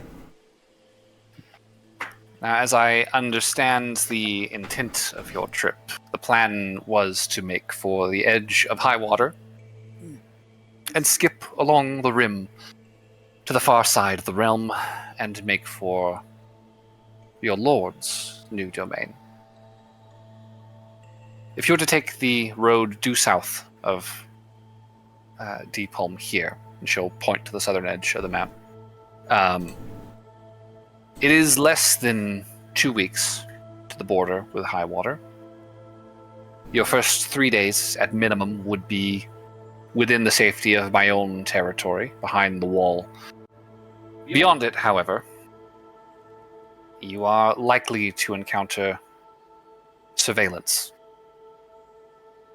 I know that high water has warded the road with eye stones at various locations. The mages in the Tower of Gobi here, she'll point to the tower, which kind of straddles the two roads. Mm-hmm.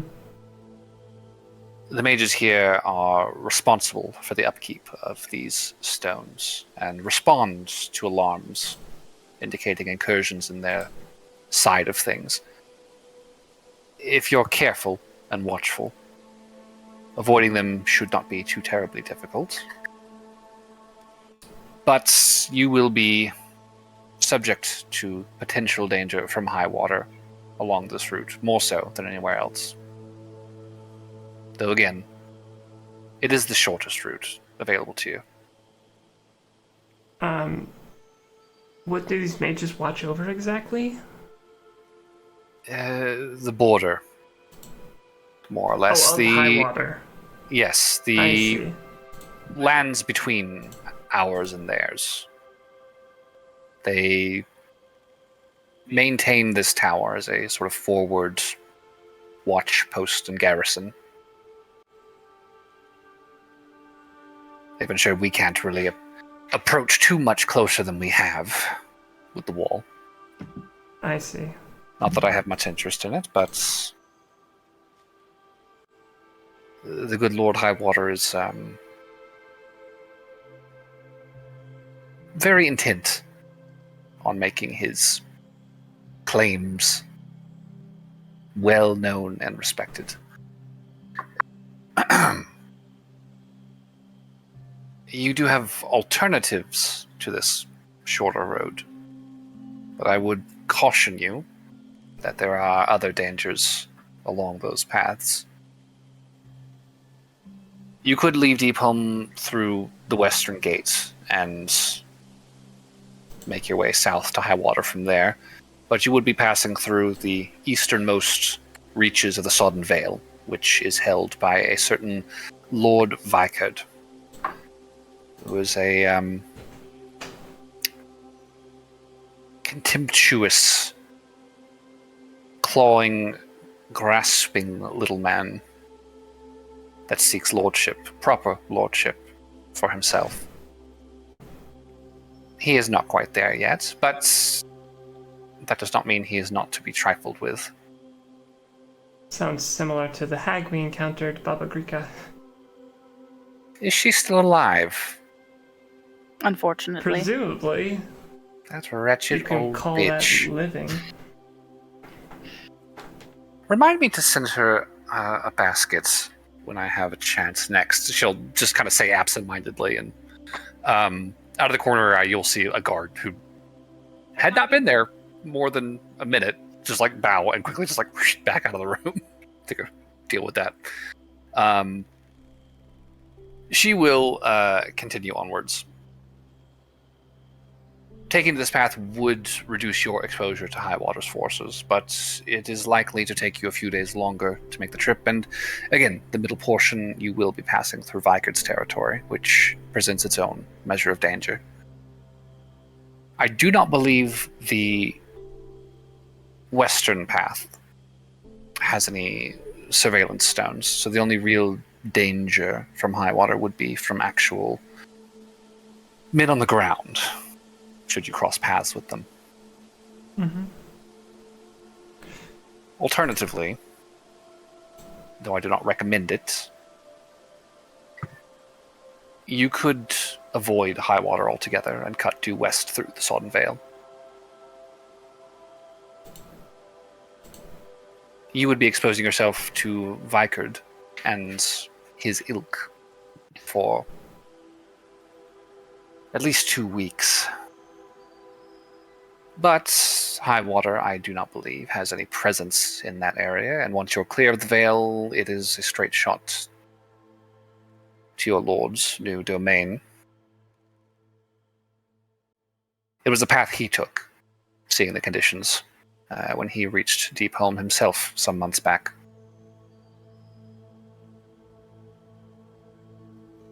He traveled through the Sodden Vale, even though High Water did not have its forces surrounding the area?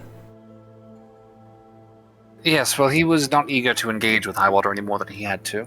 Milatambos itself required his attention. I see. Well, this is likely a decision we will have to make collectively, but the context is very, very useful. Thank you. Of course. What kind of threat does Vikard pose to us? What sort of realm does he reside over? He is a grasping, blood-sucking, miserable creature. I cannot imagine he has much interest in proper politics, base as he is. As far as I know, he has no allegiance to High Water, or any of our neighbors, for that matter, but I would expect something of his nature to be, at the very least, a predatory threat, should you draw too close.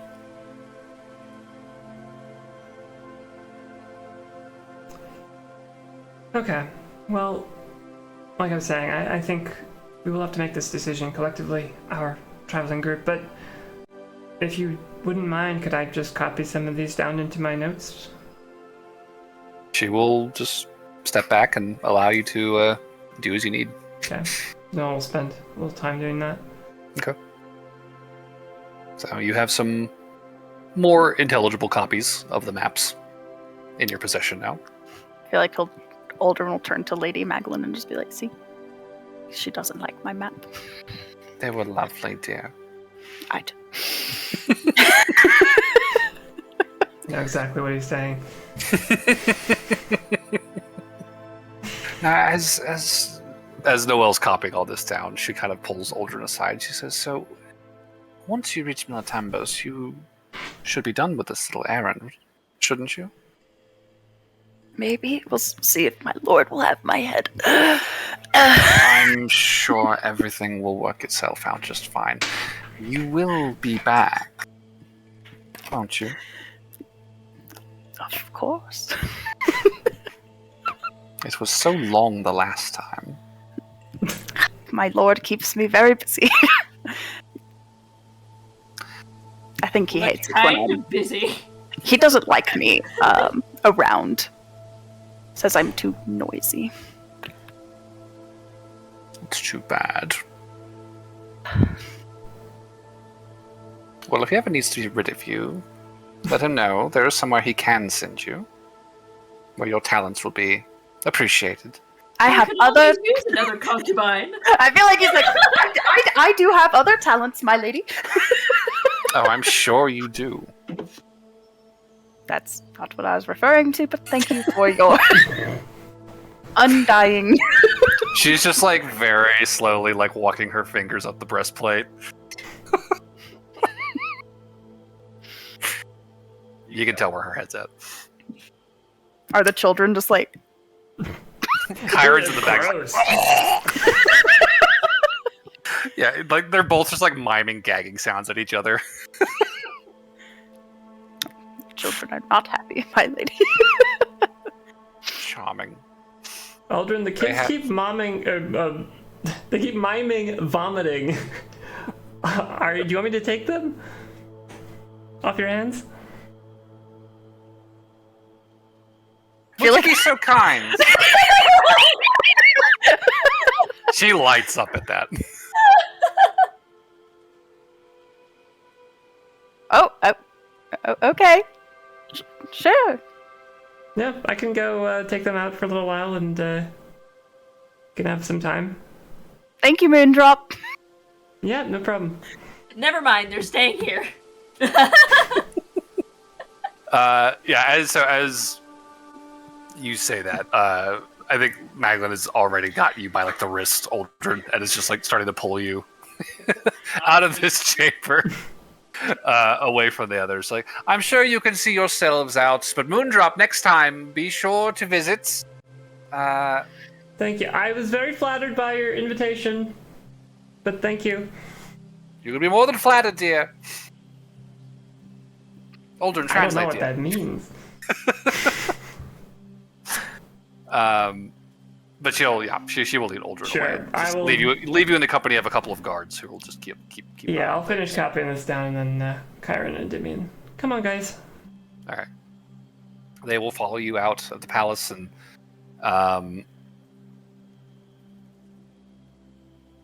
Aldrin, give me another performance roll. Maybe she just I learned told new her to tricks. avoid this.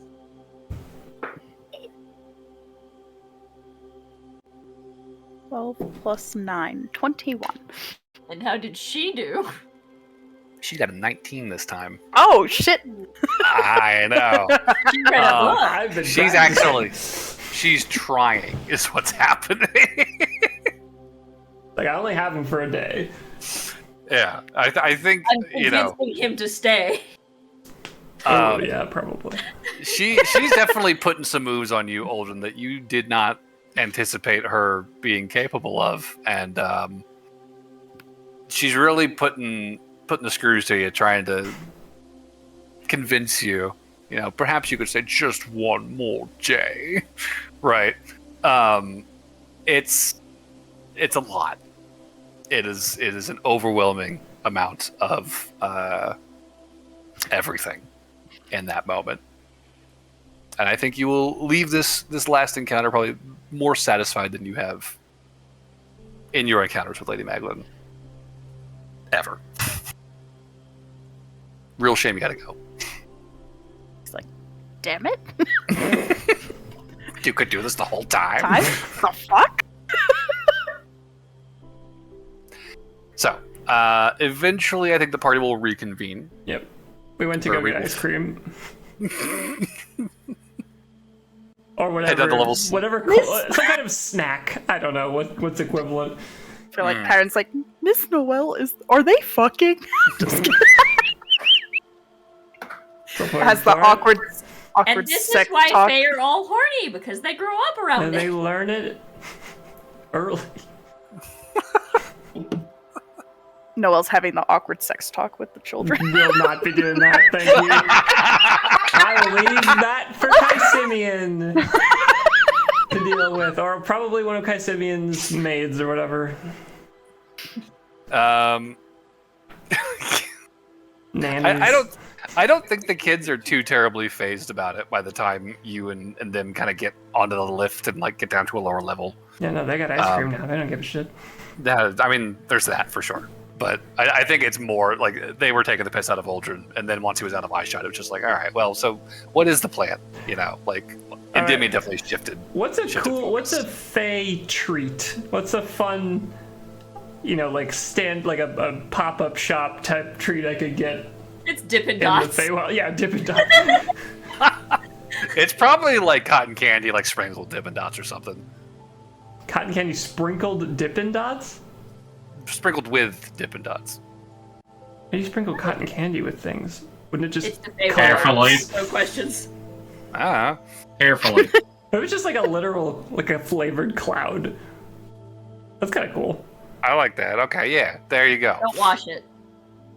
Well, no. It's water, primarily. It's like the Feywild equivalent of a snow cone. It's like a blueberry cloud or something.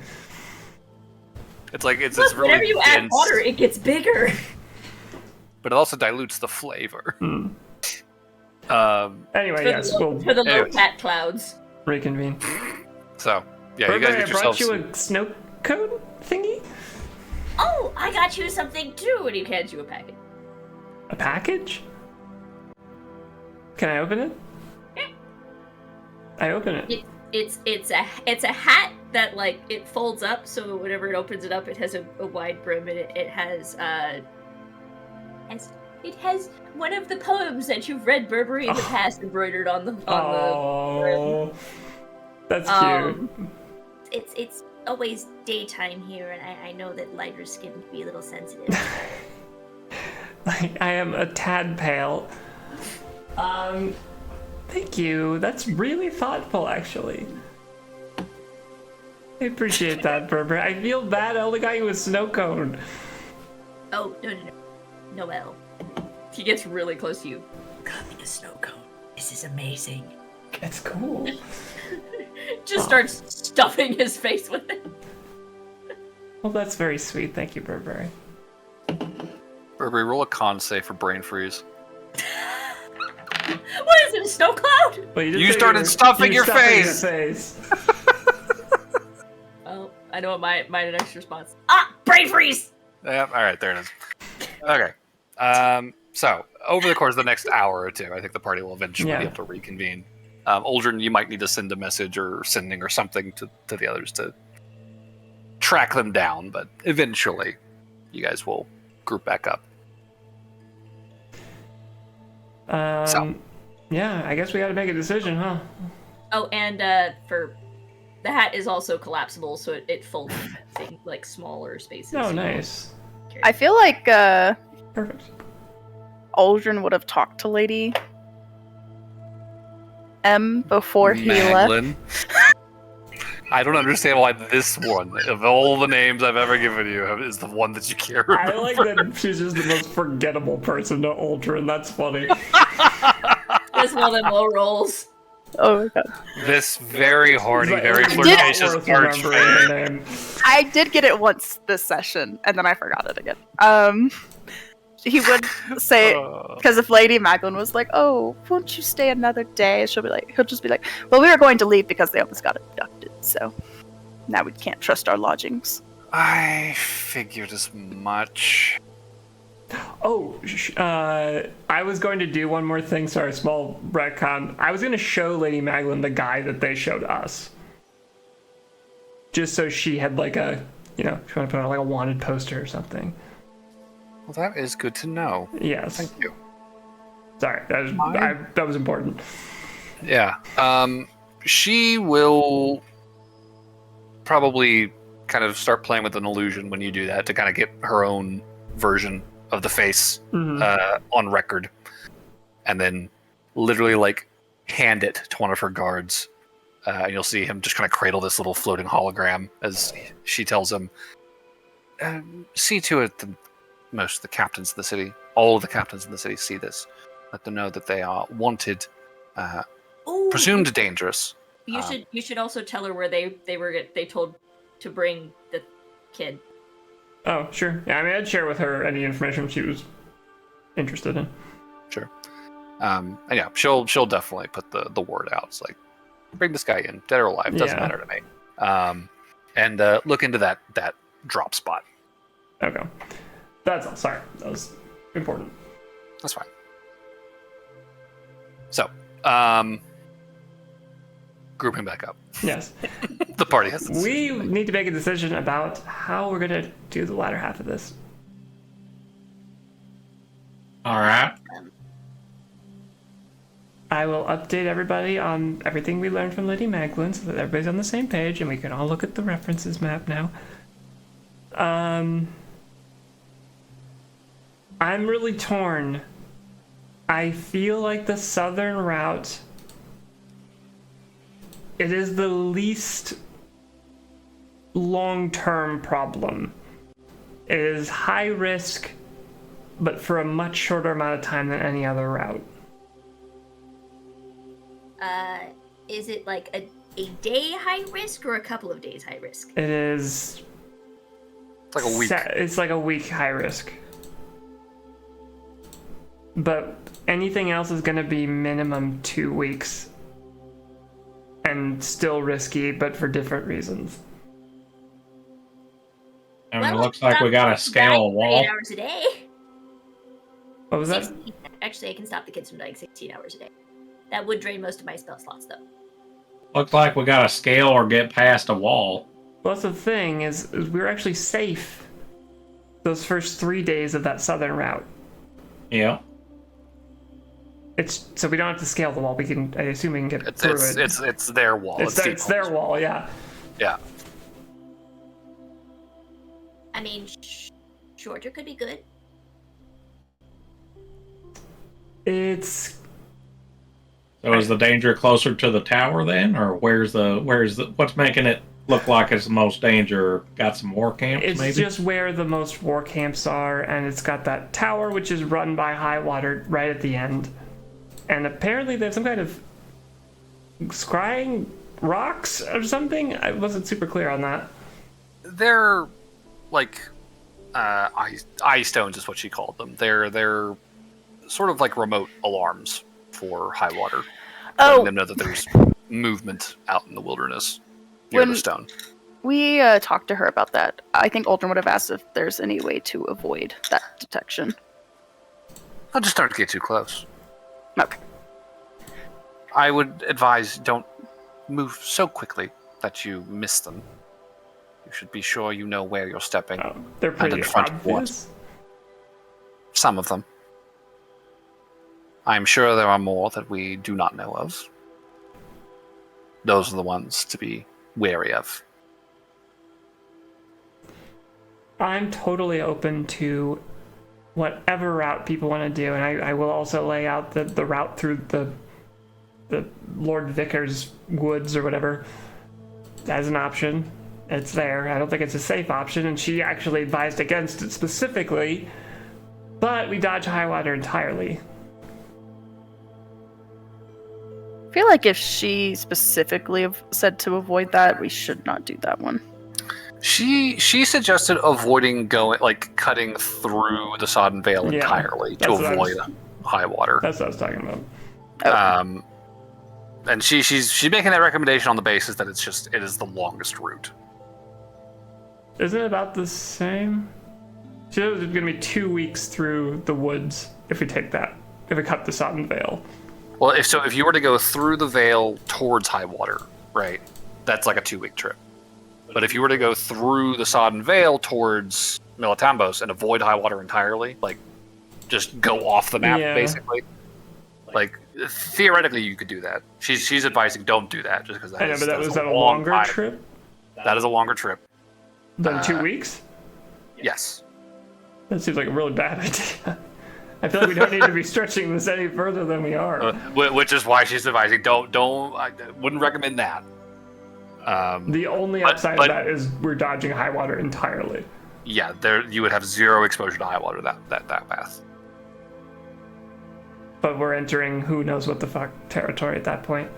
It would be Vickard's territory.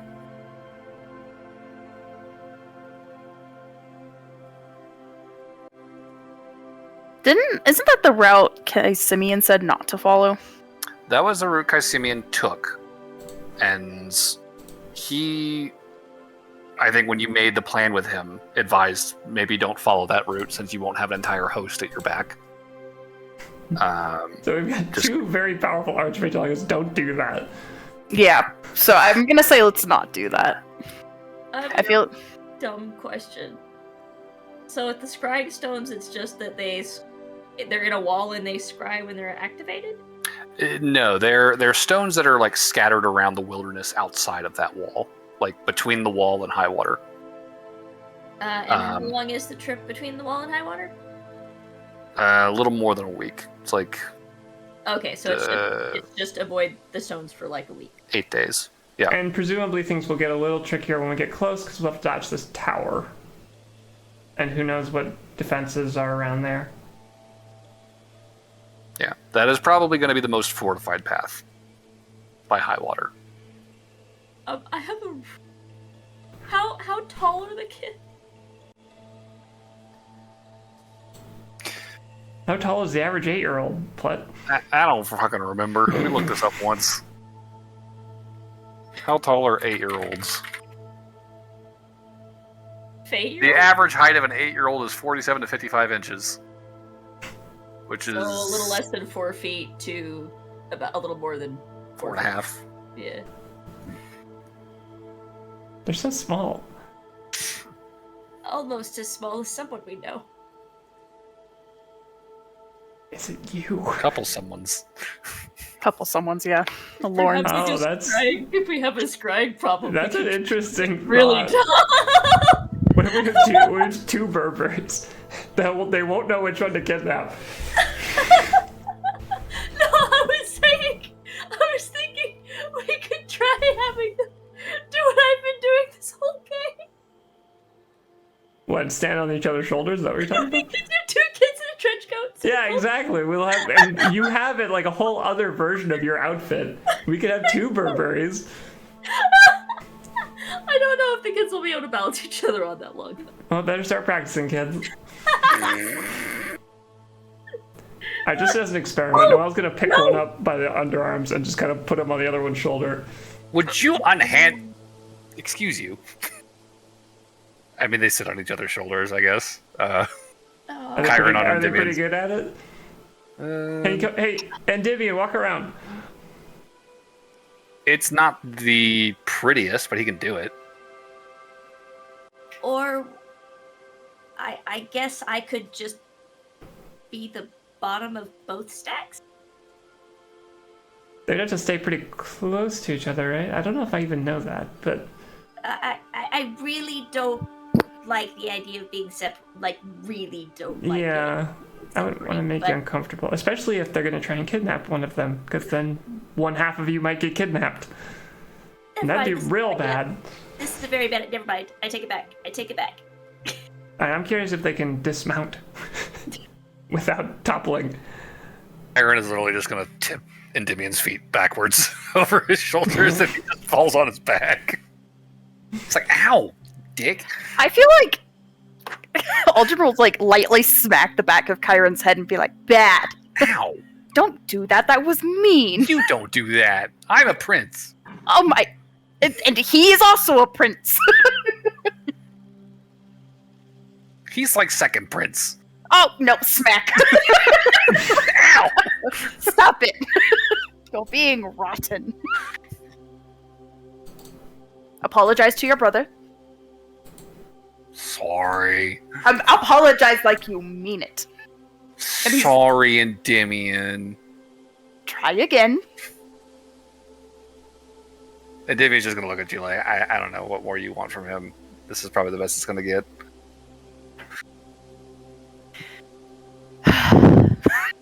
Anyways. I do like where your head's at, Burberry. Disguising them could be an interesting tactic. Could make them little Also- tritons. I will say, I think Aldrin's presence does sort of give away the game, given that they're looking for 2 kids and Aldrin. What if it was Not that only noticeable. 4 kids? I don't think that... I don't think that changes things, unfortunately. I mean, it does if it makes it harder for them to realize which 2 kids to kidnap. It's true. I still worry about the scenario where one of you gets kidnapped. Oh, that's what the handcuffs are for. Okay, what are you proposing? Let's get specific. I'm going with 2 pairs of kids holding hands. No, but like in a day-to-day sense, would you be like in 2 outfits? Would you be disguising yourself somehow? I mean, I could see if there are any additional animal masks. And here we're back at the animal masks. It's been a whole campaign. We're back at the animal masks. I could see if there's more animal masks, and we could do animal masks in full cloak. Could every one of you could have a mask on or something?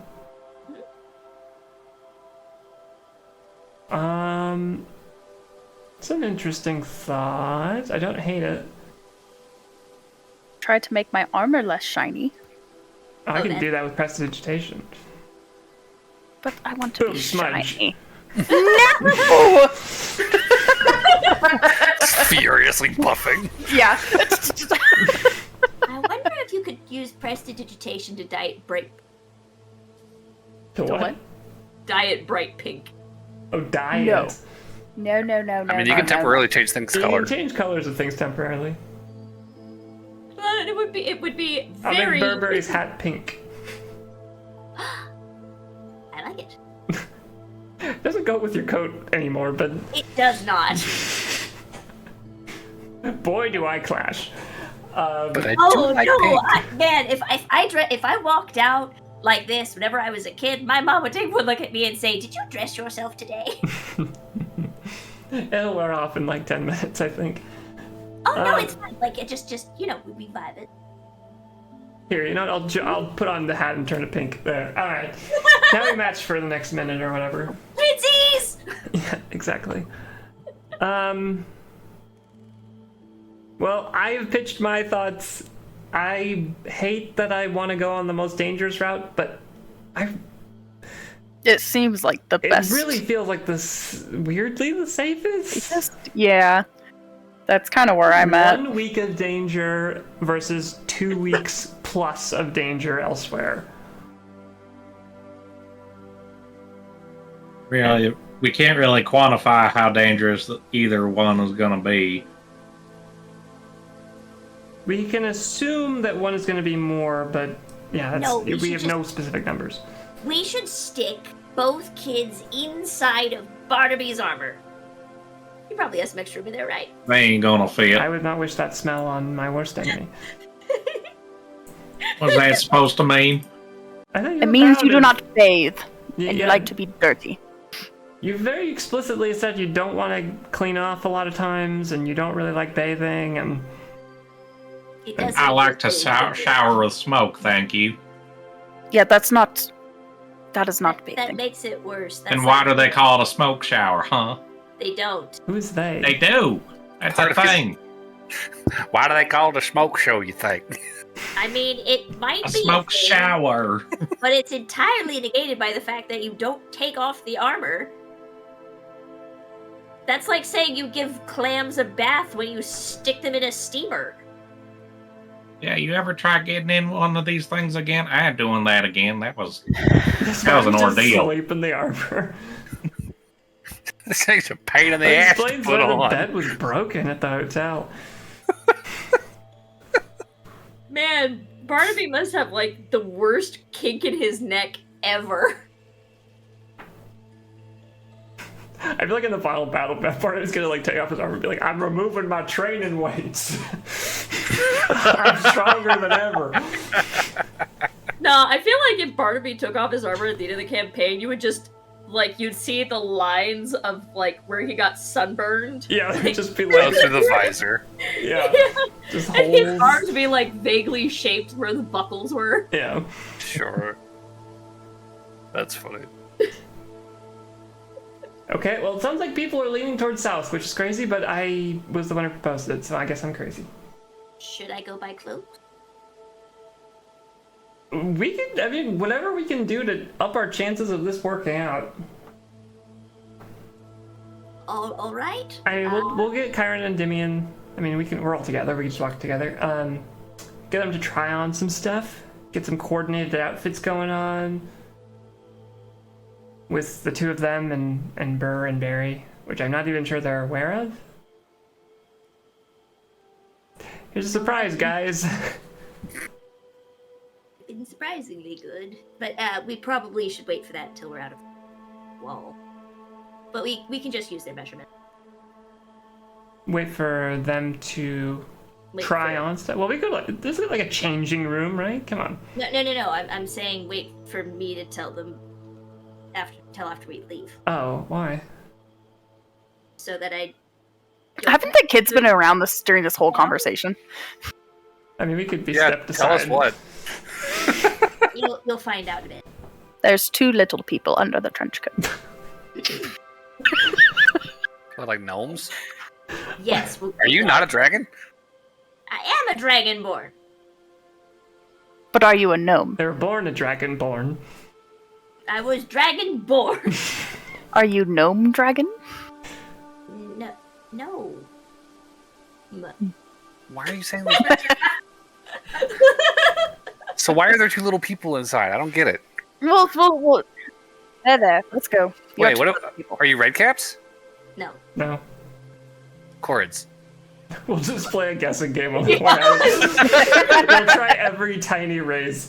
Kyron is just guessing every tiny fey creature he can Yeah. think of. No, and then he goes, Corins. Yes. Really? No. Quicklings. Pixels. Quickly. That's a thing. Oh, actually, no. So that'll be like, I'll have Burberry say, All right, you can guess, but every guess that you get wrong that I don't know, you have to tell me what that thing is. Deal. Quicklings. What's a quickling? He's a fast guy. What kind of? He's little and he's fast. These quicklings intrigue me. So I'll learn more about the Feywilds, and they'll learn more about being wrong. very helpful. I feel like we could get a half a day travel still today, right? Okay, so the agenda then is procure some disguises to make split Make Burberry. all 4 tiny people look the Yeah. The twins look similar. Okay. I mean, do you want to get masks? Do you want to get? Yeah, we'll go full disguise, it's- full body it's better coverage. It's better There than best just because I have the elongated face. Yeah. I mean, there were the faces back at the Bibble Babble Booble Babble No. Booble. You sure? Those are expensive. like They're my like face. 1,000 gold a piece. I want a fake face. Fine. I mean, we just do masks. I mean, there's masks around, I'm sure.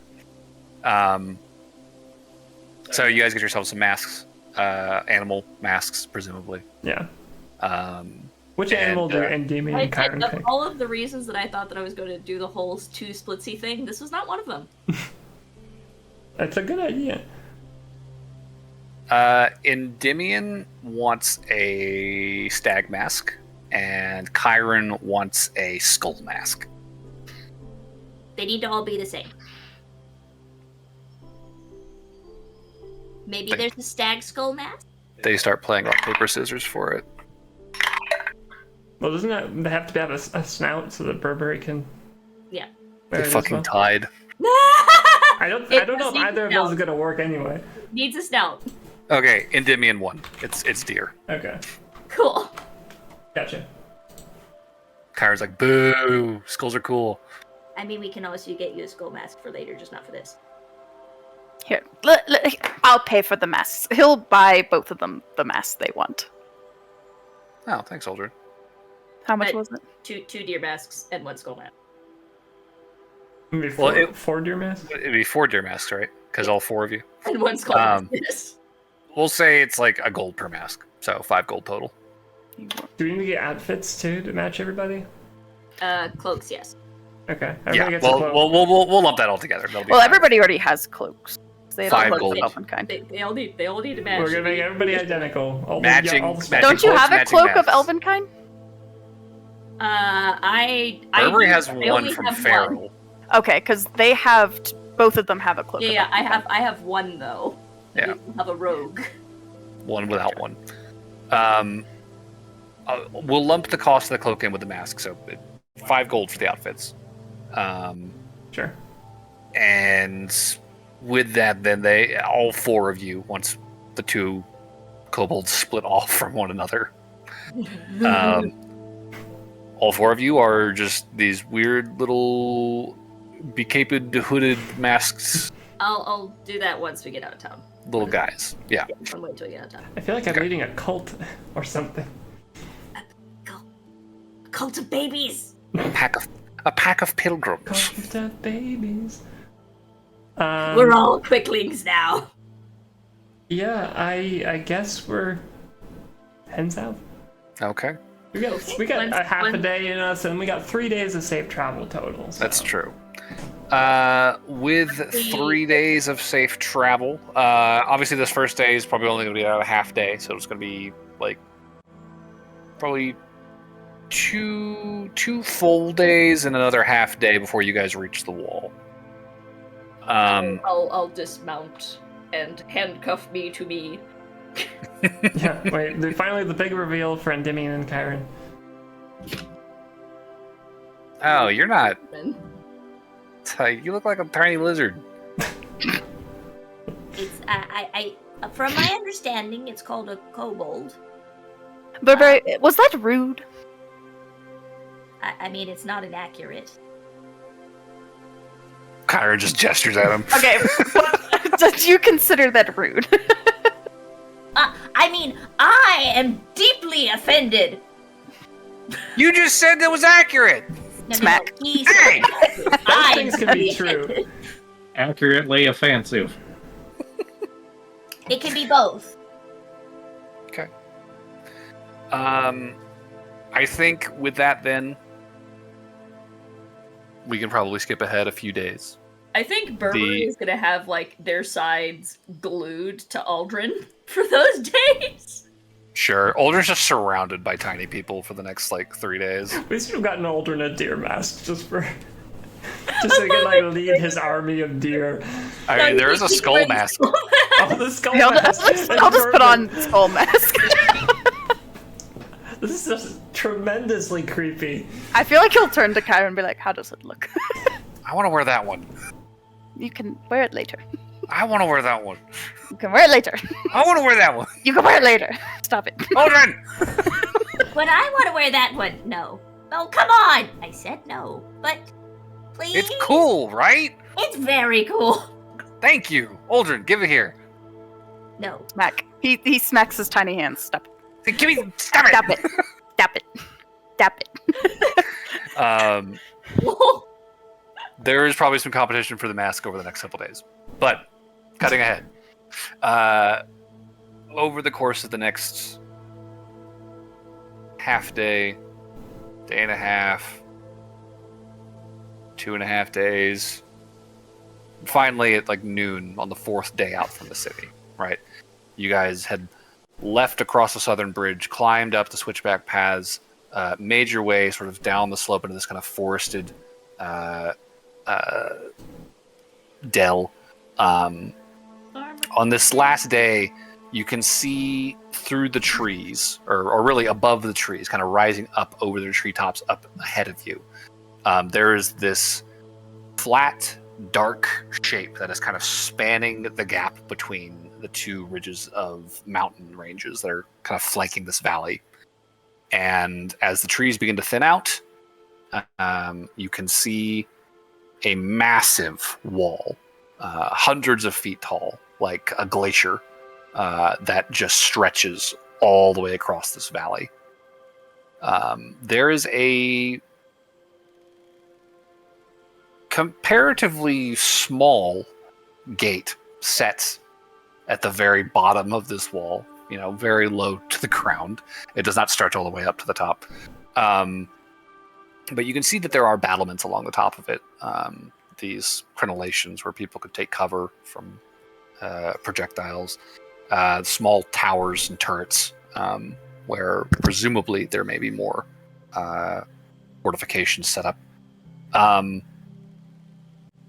You have reached Morian's Wall. This is your 28th day of travel at this point in the Feywild, give or take. Presumably we're just kind of heading straight for the wall. Yeah, I assume we'll be stopped or questioned at some point. Yeah. Do it. Okay. Yeah, just hiking more or less along the route that you've been following, which is actually a pretty like well trodden dirt path through the valley. You would approach the gate, and you would find that there is like a small gatehouse kind of built around it, sort of a small fortress. And on approaching it, there are again these guards, and they're sort of like brassy armor, standing at attention and keeping watch. You can see there are lifts that are kind of moving up and down the wall, moving people and supplies as needed, from the fortress up to the battlements overhead. And on your approach, the guards keeping watch will sort of flag you down, hail you down to a stop, and approach with a very quick, it's like, do you have business on the far side of the wall? You realize there's a war going on. Yeah, we're trying to get to the Tit Keep. The Great Tit Keep. Pardon? He said tits. The Great Tit Keep? You're starting a cult? He's like looking around at all the little deer heads. Yeah, sure. Oh, no, I'm sorry. He'll take off his mask. Right. What's a cult? One of the other guards will probably chime up. It's like, are you Lord Aldrin, by chance? Yes. And these are your charges? We were Two told of that there them were are. two of them. Two of them are. Two of them are not. Can you see which one's which? Yeah, can you tell which What ones if I are shuffle mine? them around like this? Do you see what we're doing now? The guard looks at this and looks back to you, just like, okay, cool trick. Like Thank the you. expression on his face is very unfazed and just trying to get through whatever this conversation requires of him. He continues onward. He's like, well, we were forewarned of your arrival. We had been expecting you. You are planning then to make for high water. Unfortunately, yes. Okay. We'll get you on your way as quick as we can. He will kind of invite you into the fortress. He'll kind of let you approach the main gate that kind of punches through the base of the wall. And as you guys are walking, past the garrisons and the various structures set up in here, he'll fill you in. He's like,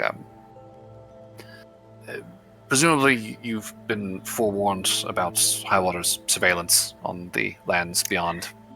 Yes. They have a considerable garrison at the tower, probably about 150 miles from here. Less than that, maybe 100. It's on the far side of the lake. If at all possible, definitely give it a wide berth. I would not love your chances going up against the inhabitants, but you'll be fine. You'll be fine. He's just hurriedly kind of waving to people to get the gate open. Trust us, we weighed a few options here, and there's no good answer. This is kind of our best bet. Sure. Well, best of luck. He, as the gate begins to kind of swing open, he's going to kind of lean out and take a look outside just quickly, and he's going to point out, kind of almost directly out of the gate, but a little bit off to the left, and he'll say, if you can see the tree line out that way, there is a cairn, fairly tall one, stack of stones. Can you see it from here? A few of you probably can. Yeah. And he'll say, so that is one of the eye stones. They've got a few of them set up. They rebuild them when we aren't looking, so we've sort of stopped bothering with them. But those are their primary means of surveillance. Just steer clear of them and keep a sharp eye out for more like it. Should be. Is there any way to disable them? You guys know? Well, it's possible to dispel them, but they rebuild them as soon as they're able. It's sort of a futile effort for us. You're welcome to if you come across any. I mean, there's no harm in it. Any sense of the range that these things can see out to? It's not a large range. I don't know if they see so much. It's more of an alarm. But we believe that the mages in the tower are keyed into the alarms. They know where to look with more powerful magic when the call goes out. It's made fighting much further beyond the wall somewhat aggravating. So we've more or less yielded this tract of land to them at this point.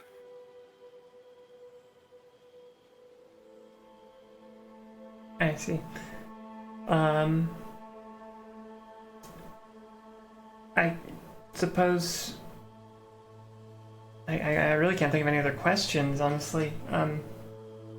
Anything else to watch out for that you have come across other than these eye stones?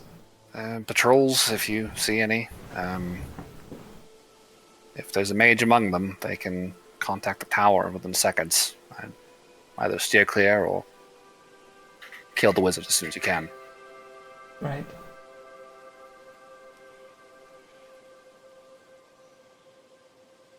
We'll do our best. Good luck. All Alright. Come on, children. Okay. Let's go. Okay. Coming. With that, you are now clear of the wall. From now on. You are clear of the wall and moving into hostile territory. I am going to cast Death Ward on both kids. Okay, good call. The kids are warded. For 8 hours. No dying. That is the plan. Yep. Any changes to marching order? All around Aldrin. Go! We've got the 4 kids around Aldrin in the center, and then Noelle, Barnaby, John walking around in a triangle around this core. Okay. Yeah, that sounds fine. All right. Who's running point? Is I that think I have the highest perception. all right? So Noelle's in front. Then travel pace is the last question. Are we booking it, guys, or are we gonna take it? Boy, that would be really smart, huh? No. Can I bait you? No. We're going to be stealthy and slow. I think that is probably the best bet. Are we doing slow or just... There's no penalty on a normal pace, right? Normal pace, I don't believe We just imposes. can't stealth. Yeah. Normal pace would not impose any perception penalties. It would just prevent stealthing if you run into other creatures. Is it okay to have the kids wearing the cloaks of Elvenkind underneath the matching ones? Yeah, that's fine. Cool. So that means that we'll at least have that. Because that's the advantage or disadvantage against being seen. I mean, we could go slow. It's your call. I think for day 1, we're probably okay to go normal pace. I imagine it's going to get worse as we go. Yeah. Maybe we'll just take a normal pace to get a sense of things, and if it's bad halfway through the day, we can recalculate. Okay. Then can I get a perception check, Noelle, please, as you carry onwards? Do I get advantage from The fact that I'm surrounded by other people who are taking point. I guess. Fine. Fine. Pretty decent. 23. 23. Okay. Yeah, the ice stone that you had pointed out to you from the gate as you guys sort of leave the walls and kind of cross this relatively open ground until you reach another tree line, a few hundred yards away. Drawing closer to that ice stone, you can see that it is true to the description. It is very much a stack of stones. It's about 3 feet tall. The stones are fairly chunky, right? They are on the larger side. They don't look as though they've been shaped in a particular fashion, but you can definitely see even at a distance that there are arcane markings of some kind carved into the various faces of the stones. Not wanting to get too close, obviously. You give it the wide berth. You were advised. I feel like that's the best item to make, because if somebody stole it, you'd always be able to find them.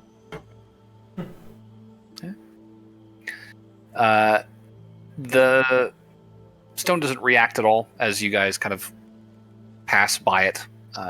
Again, giving that wide berth, keeping your distance.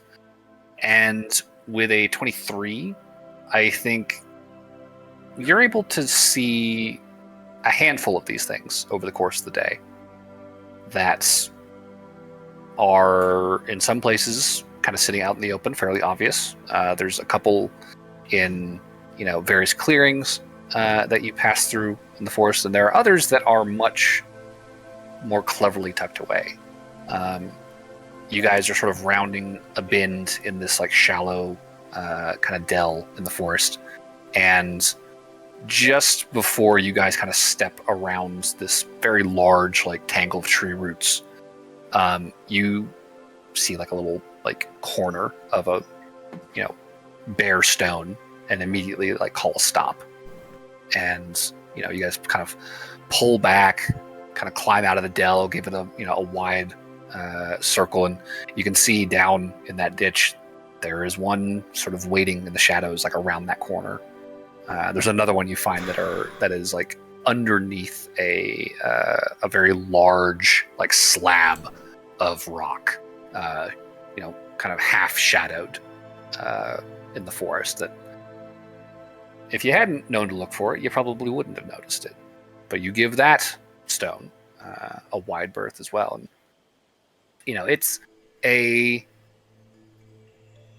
manageable threat, knowing what to look for.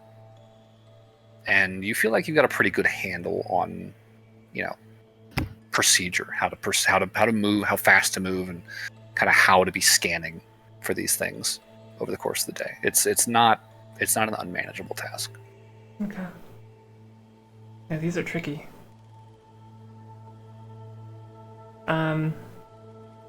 So first day of travel is pretty. First, okay. Yeah, the remainder of that afternoon, after you get out, on the other side of the wall, not too much of a problem.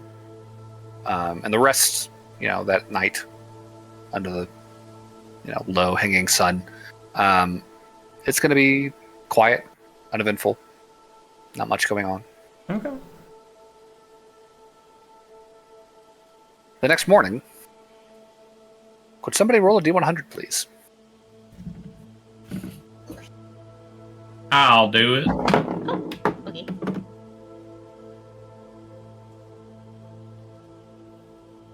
That's gonna be a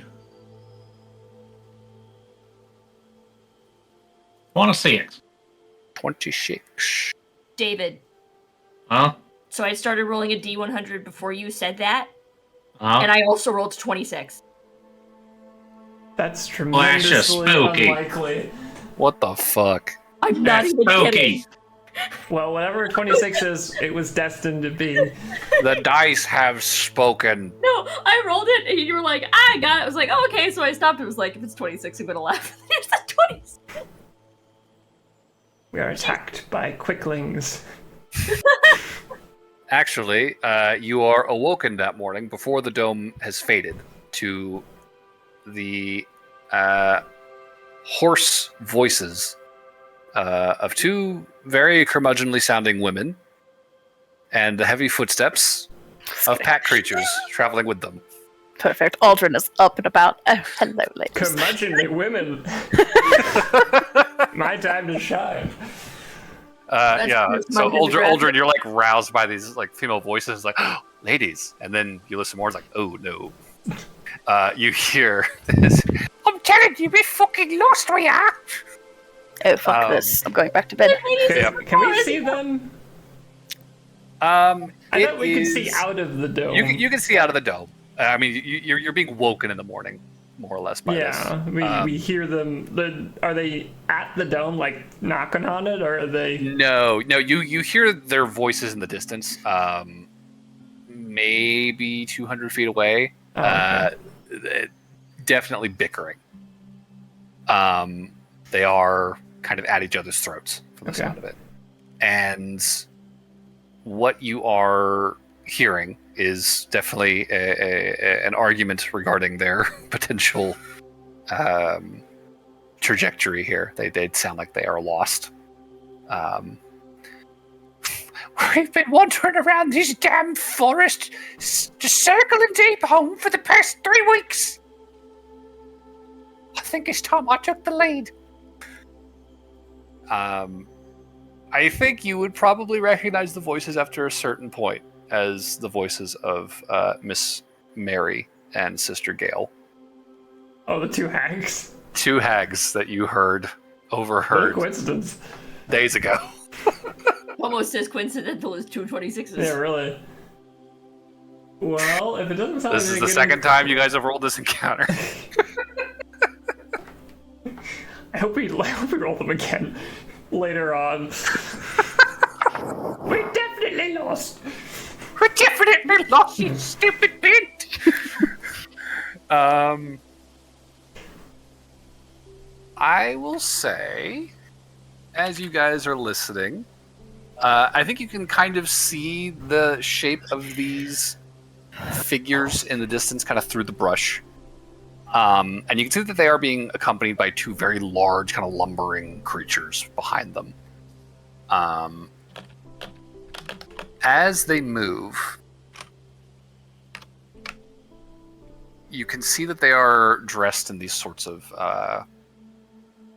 very, very travel-worn, kind of gray robes and cloaks, multiple layers, much bulkier looking than they sound they should be. These do not sound like very healthy, robust people.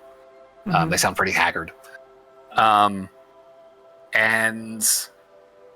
from what you can see, like under the hood, the features that are visible at that distance, there's definitely long noses kind of protruding out from either one of these hoods, and similarly pointed chins, lank gray hair hanging down. And after listening to this bickering for a few minutes, you hear one of them kind of say, "Hold up!" and one of them in the distance raises a hand. And it looks as though the head has turned in the direction of the dome. And you see her lower her hand and point almost directly towards it. Are we all awake? At this point, yeah, you guys would be awake. They have not been quiet. They've been pretty loud. This is interesting. Okay. Would we remember the argument they were a part of at all? Because I remember Aldrin. Yes, there was a group of 3. These are the two. There were 4 of them. There were 4, yeah. Oh, okay, so 2 hags got kicked out. Were these the ones that were kicked out? Just one. 2 hags that got kicked out of the group. I feel like, because Aldrin and I literally listened into their gossip for an hour. Yeah, they were all debating who was going to stay behind with Baba Grika and who would have to leave the coven. And who were the and other strike out on their own. 2? The other 2 were Gracie and Rosie. Miss Gracie and Miss Rosie. Okay. I don't know why, but I feel like that might be useful. Please go away. We want none of your whatever it is. I knew it! There's someone in there! And you see one of them, like, hike up the robe and begin just tromping over towards the dome.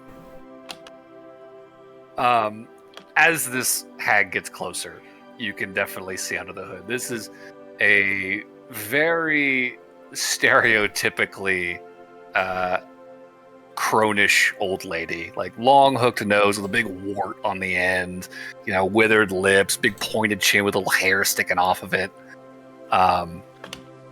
real bony long hands and fingers, loose wrinkled skin. Just honestly, at this point for the party, this is probably just like, yeah, whatever, like we've seen 1,000 of you.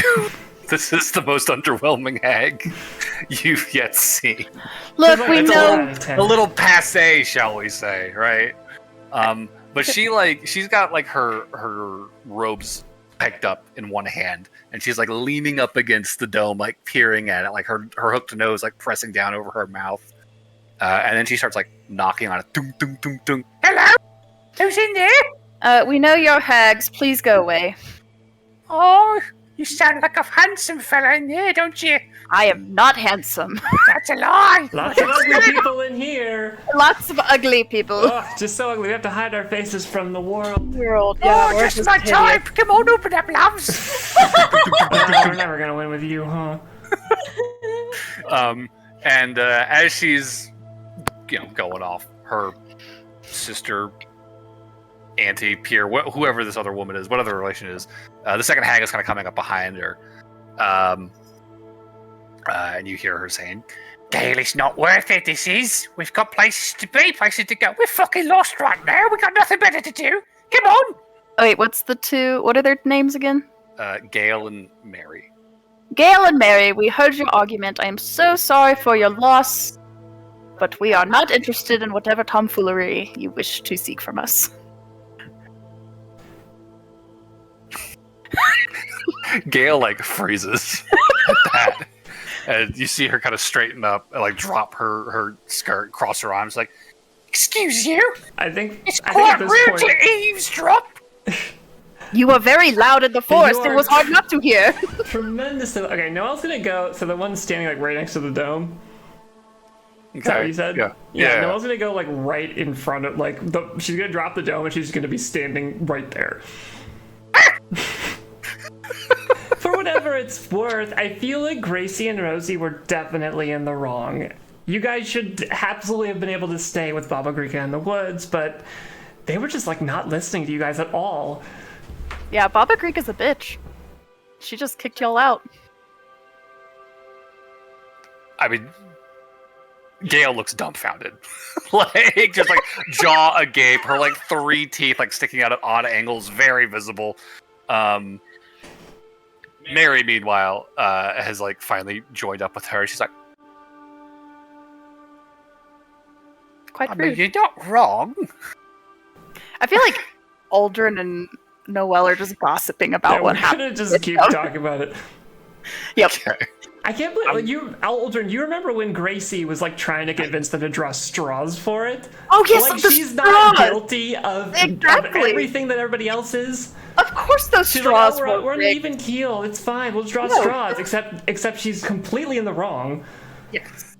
And I mean, yeah. yeah. She tricked them with the straws. Gale is again still just dumbfounded, but Mary's like, "Hey, you really did listen. No, I mean you're absolutely blooming right." Wretched old bit. And behind them, finally, you see kind of trudging up, bring up their rear of their little party is this pair of owlbears.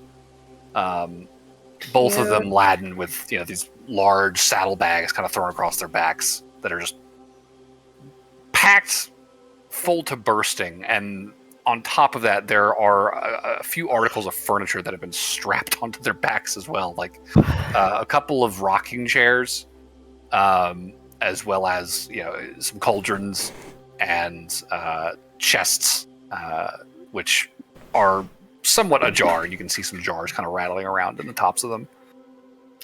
They just sort of follow up and just like lay down behind them, seeing that this walk has kind of come to a stop for the moment. No, well, you have a map, right? We can kind of tell you where you're about to hear. I do have a map. Well, aren't you a sweet thing? And Mary's gonna push past Gracie, Gail, who is just, again, still dumbstruck. You guys are this well informed. Mary is gonna kind of like pull her hood back. You can see her eyes are like fucking like bugging out of their sockets. Like that just seems to be their normal kind of position. Great. And she starts kind of looking over your maps like, oh goodness, yes, now we've come quite a far way, sir, haven't we? At which point, Gail will finally snap out of it. That's what I've been saying this whole time. You're not far from your destination, I assume. No, we're far off. We were heading this way. And she starts jabbing at the Sodden Vale, off to the west. Oh. Yeah, you guys just need to start heading that direction. Son of a bitch, we all turned around. Thank the both of you. Very kind of you. As they kind of straighten themselves. Is there perhaps something we might offer you in return? A kind deed to reward your forthcomingness?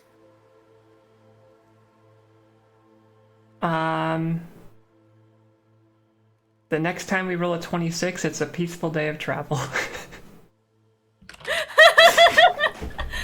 The next time we see you, no, we didn't. Yes. The next time we see you, no, we didn't.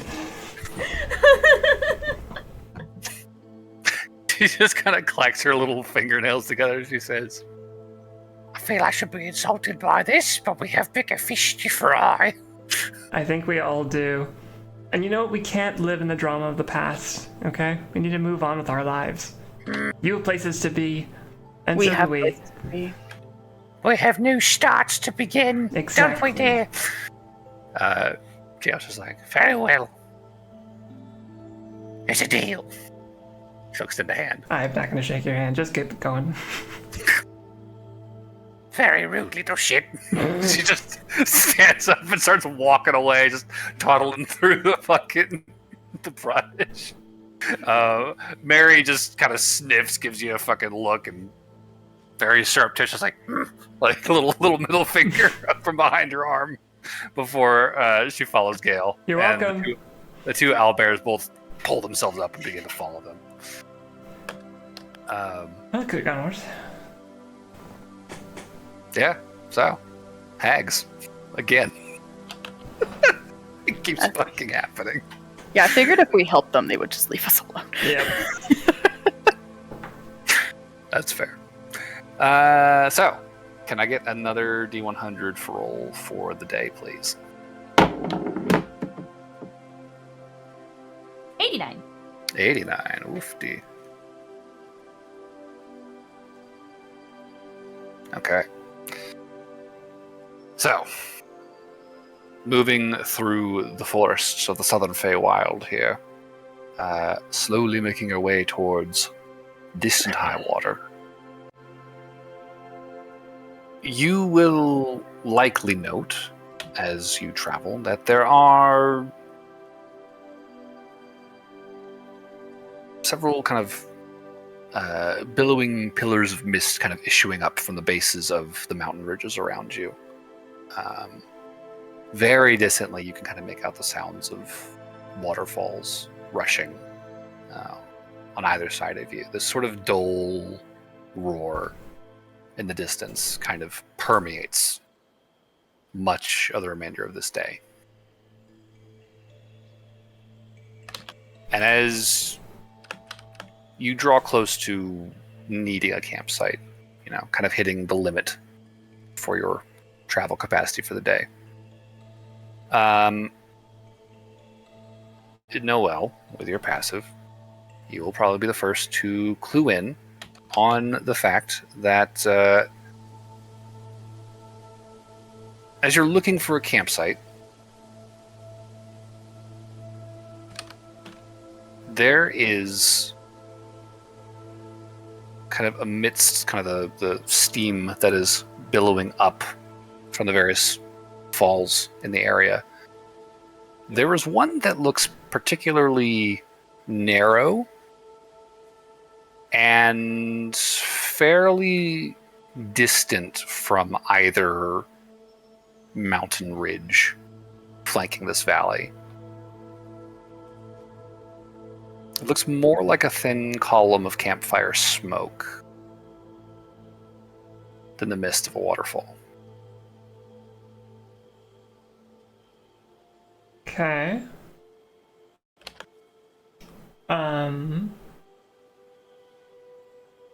Any sign of additional, like, people walking around or anything? You haven't seen any movement, Okay. but as you are, like I said, as you're kind of starting to kind of survey your surroundings to find a good place to post up for the night, just kind of looking up, looking down, looking all around, through the trees, you can see that narrow ribbon of smoke. Okay. I feel inclined to, I'll point it out to everybody. We'll try and stay clear of it to a large degree. I might go investigate it once we kind of get settled, but I don't want to put anyone at risk yet. Okay. So, avoiding it for the time being. This is the end of the day, right? Yeah, this is towards the end of the day. You guys are looking for a campsite at this point. If we're looking to avoid notice, then I will ask the party to roll a stealth check then. Barnaby, you get bardic inspiration. Ooh. Oh. Okay. Natural 20 for Noah. A 1 9. 6 for Barnaby. A 9 from Aldrin.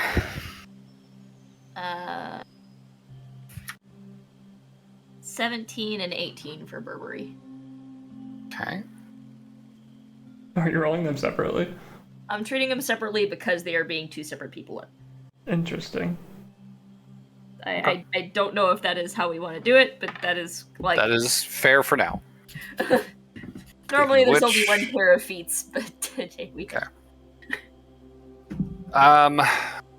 Aldrin, despite your less than stealthy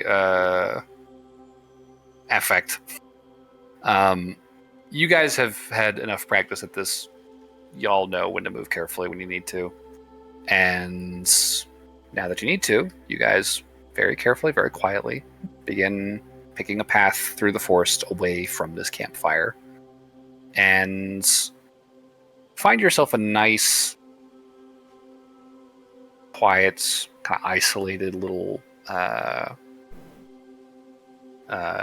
dip in the land that feels like it's going to escape notice from passersby. You guys are able to set up camp there if you like. Yeah. And over the next hour or two, you don't see any movement around you. Doesn't seem like you've attracted any attention. So for the time being, things are good. How far out would we say that campfire was? At the time you saw it, probably like a quarter mile. How far at this point? I mean, it could be anywhere from half a mile to a mile to a mile and a half, depending on how long you wanted to look for a campsite. Y'all rolled pretty solid stealth for the most part.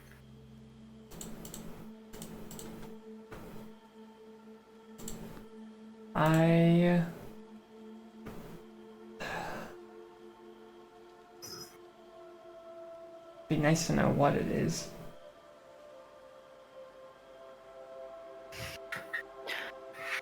Is anyone here besides me good at stealth? The kiddos. +5. I also have a +5. Oh, I can turn this invisible. I won't also be, turn us I invisible. won't be needing that. Thank you very much. What's her problem? I like to think Noelle's kind of weird paranoia about it. Sure. So, I mean, if you think about it, it represents her bigger symbolic problem. She's always worried that she will become invisible underneath all the peoples whose faces she wear. Being literally invisible would just be the worst form of that. yeah, Noelle's got a lot of... That's fair. Let's get metaphoric. Yeah, really. I feel inclined to know more about that. I mean, Noelle does, for sure. Just in the interest of being safe. I would want to go check it out. Okay. Really want going? I think that makes the most sense. I hate that. Okay. Then Only you had a Lauren. Be careful. I will. Get lost. Poke. I'm gonna enhance ability. Thank you. I have advantage on stealth checks already. Yes, but I can give you an advantage on something else. Running away. Speed. Advantage on speed. Advantage on wisdom, Not so I how can that perceive works. better, I guess, would be... All right. Okay, I will go There. try and stealth and just see what I see at this campsite. Okay. Very carefully. What do you see with your very special eyes? So it probably I to clarify then, how far away would you want your own campsite to have been from this other one? I feel like we would have erred on the side of further, and totally realistically. Mile and a half. What do we think? We'll say a mile. Okay. So it's probably about a 20-minute walk back to that campsite. Okay. And getting close to where you think it is, I'll say go ahead and give me another stealth check as you approach. Not as good as last time, but that's still a 19 total. Okay. So slow your pace, watch your step, stick to the shadows, and begin to creep forward. Soon, through the trees, you are able to catch sight of a small fire. It looks as though you have found the source of the column of smoke. Alright, I can head back. Okay. No. Good. Mission accomplished. It was fire, I knew it!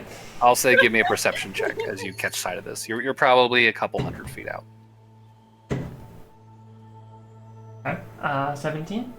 17. Okay.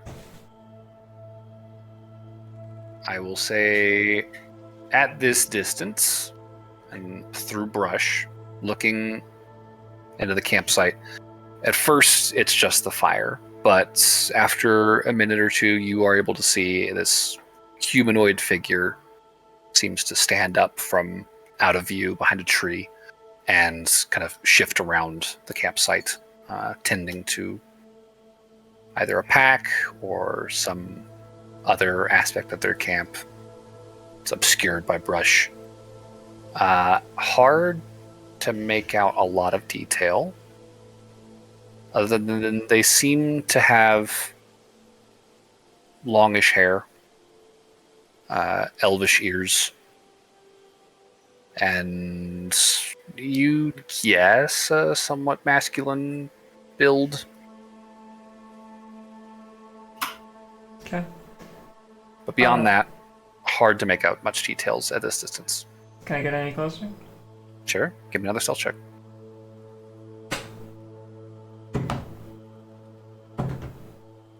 It's getting worse as I go. 17? 17.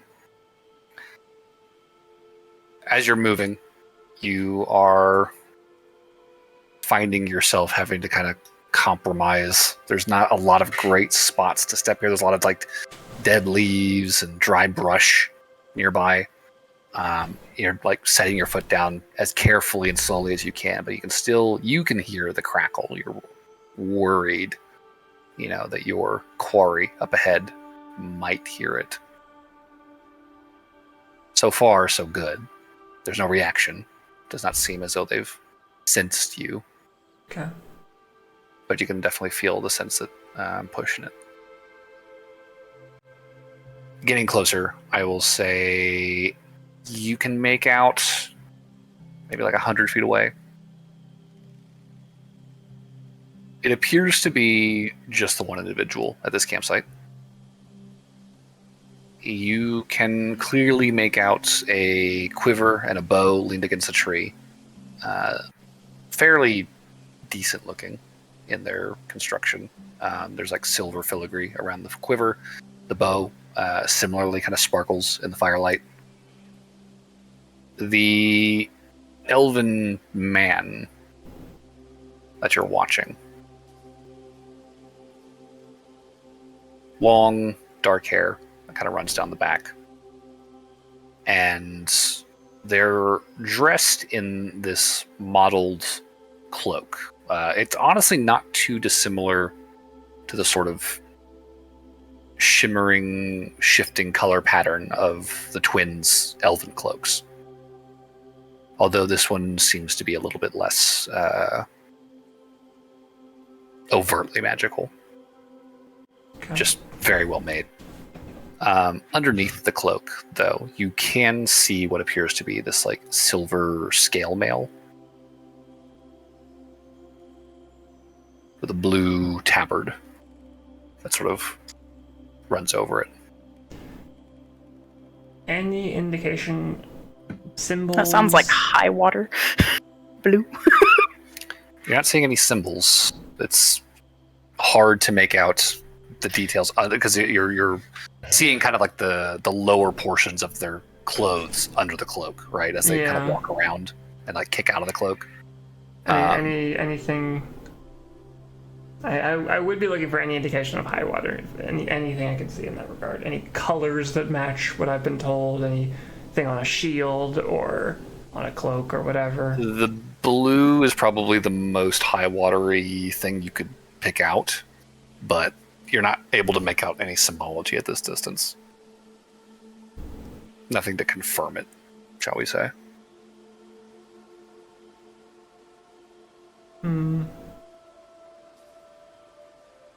Does he... I don't know. I mean, could be... If this guy isn't high water, he could have information about what's coming up on the road. Or what's going on around the area.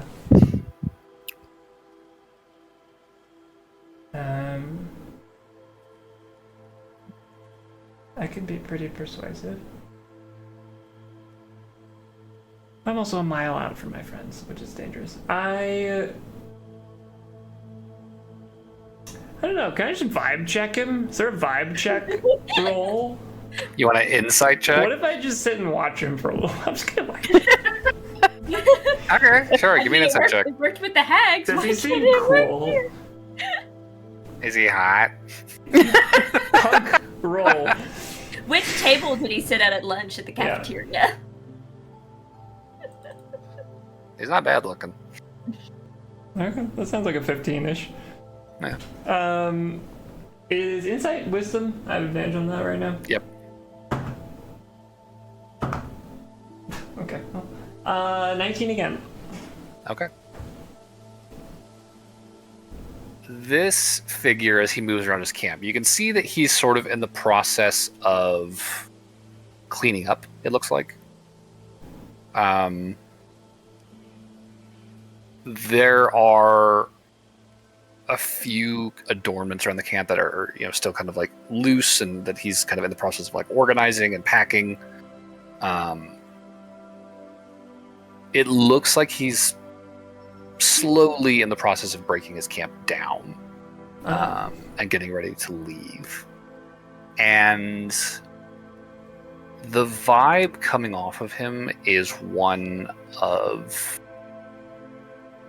He seems relatively at ease, but he moves with a level of purpose that you recognize in your friends. You can see that this guy is accustomed to traveling, to camping like this.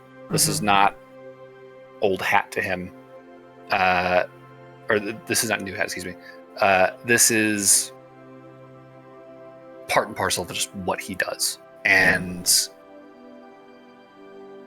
despite him failing to detect you, you do get the sense that he is keeping an eye out.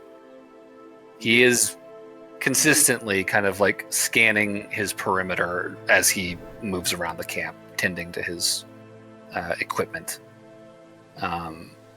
keeping an eye out for potential threats, just currently failing to detect you. I don't know how I'm hiding so well. I'm the whitest motherfucker. Whoever's been in these woods. No. So that's the thing. So you don't have to be the whitest. You can literally change your skin tone to match. That's true. I suppose I could. You can look exactly like Noelle, but a green Noelle. Yeah. Noelle with like green and brown branch patterning. Okay. You're a cuttlefish. Embrace the cuttlefish. Well, Blue whale. He is hot, so I will probably approach. Okay. I will be very careful and slow. And I think the moment I'll continue using my stealth check, but kind of the moment it starts becoming pretty obvious I'm walking, I'm gonna call out and say, "Excuse me?" And calling out, you see him. I would say it in Elvish. Elvish. Yeah. Okay. He's an elf, right? You said he was an elf. He will immediately straighten.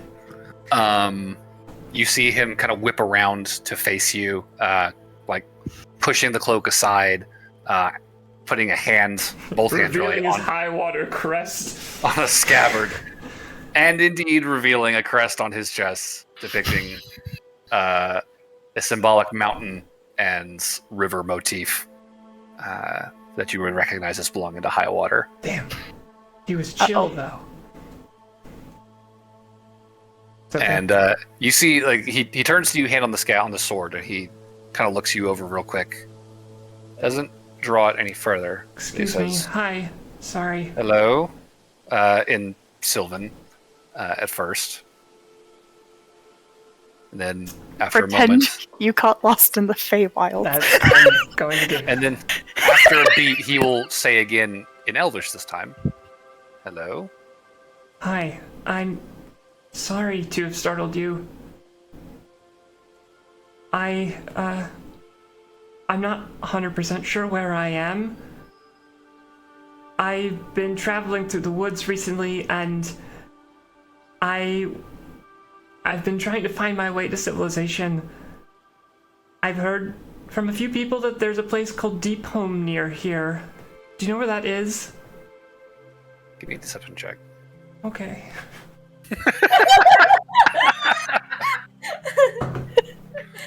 Oh, I want to roll higher Advantage than that. because of the lilt in the voice? I'm gonna use my inspiration. I want to roll higher than the natural one. That's a lot better. 30 again. Fucking A. You see him kind of relax a bit. He'll see the hand drop off of the scabbard and straighten himself. He says, "Forgive my caution. I'm not accustomed to being found out here. You're looking for Deep Home?" Well, I've heard of a place called Deep Home near here. I overheard a couple of, I think they were hags talking. I mentioned they were looking for a place called Deep Home. It sounded like a city. I'm really not sure where I am. He kind of straightens up, looks around to mention the hags. Just like, interesting. He says, Deep Home is not terribly far from here, but I can't say it's a worthwhile visit. Oh. You are a long way from real civilization, my friend. Pray tell, what is your name? And he'll slowly begin to approach. I no kind Opal! Be Opal again! timidly backs up and she says, I was told not to give my name out.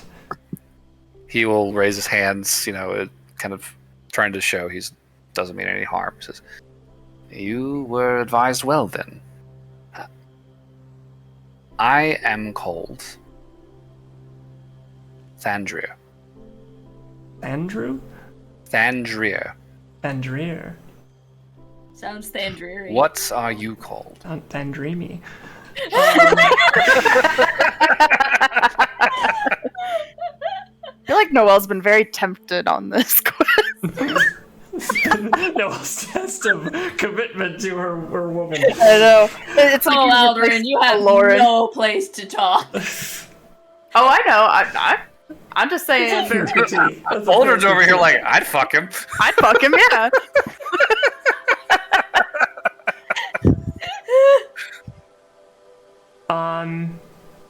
Yeah, I will tell him that my name is Opal. That's a Lauren's name. Opal. Well, no, I'll do Luna. Sorry. I Luna. don't usually retcon things, but yeah, Luna. I'll say Luna. Luna.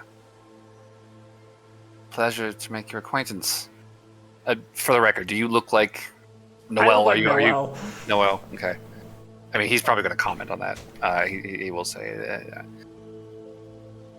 I would be remiss if I did not note the small irony in you finding your way back here, my lady.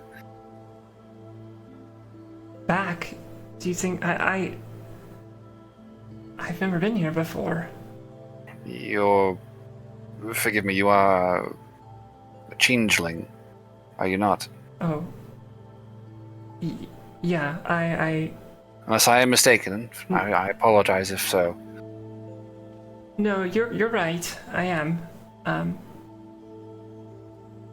I don't know much about my own lineage, I suppose. Well, I suppose every changeling's lineage is their own, after a fashion, but your kinds come from this place, in a manner of speaking. Huh. You're in the Feywilds. Where were you before you crossed the Veil? I was on a continent called Lythor. Traveling in some woods near the coast. Have you heard of Lythor?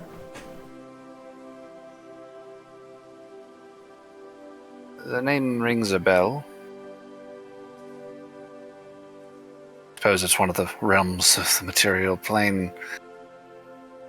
It has a little bearing on life over here, I'm afraid. Are you looking to get back?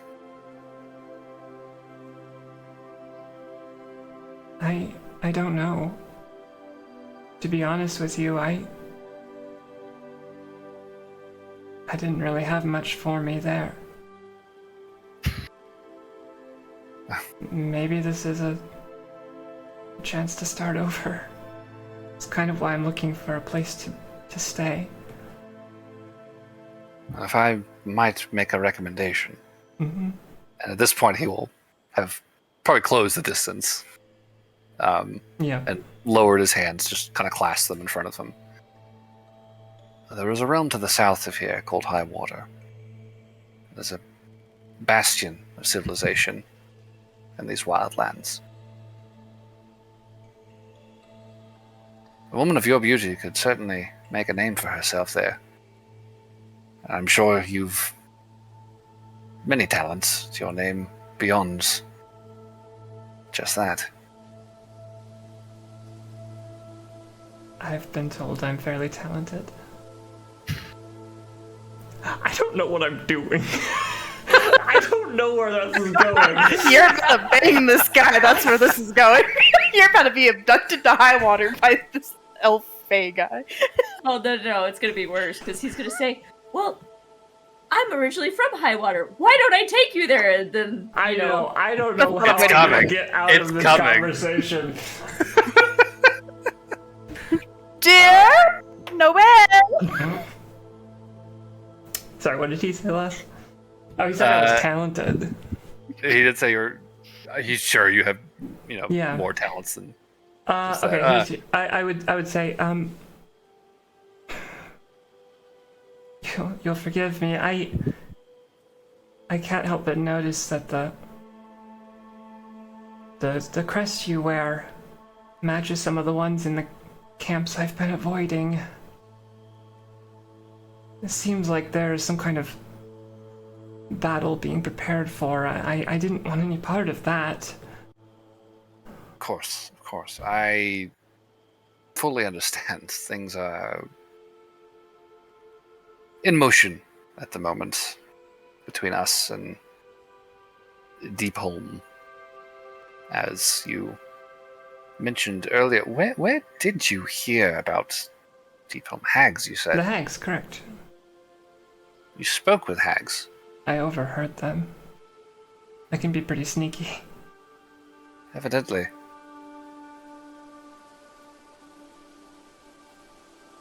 Deepholm and Highwater are at something of an impasse at the moment. It is a passing conflict. If you have no part in the matter, you have nothing to fear from me or any of my compatriots. If you like, I'd be happy to escort you to the nearest camp. I'm sure they could arrange for an escort back to the realm proper. And get you situated, find you somewhere to stay, something to do, and give you a fresh start. Are you planning to go now? Well, I did have business out here. Pertaining, of course, I'm sure you can surmise to the present conflict, but I am more than happy to offer my assistance where it is so clearly needed. Well, I really wouldn't want to trouble you any further than I already had. It's no trouble at all, my dear. If I might ask, How long has Noel been gone at this point? probably a little while. Probably like 25 minutes, half an hour, 35 minutes, somewhere in there. Do you think we should go look for her? I'll sending to Noel in like 10 minutes. Okay. Is there any camps nearby here? If you think I could find, people willing to help me at these camps, maybe I should travel towards one of them instead of avoid them. Well, if you are worried, of course, I am more than happy to offer my services as an escort. Forgive me. No, it's fine. He can be an escort. Liaison, shall we say, between you and my compatriots. I could ensure there would be no confusion whatsoever on your approach as to the nature of your plight. It is honestly no trouble. My work can wait a couple of days. What are you doing out here anyway? Well, that I am not fully at liberty to say, but suffice it to be that I am out here ensuring the future security and prosperity of our fair Highwater.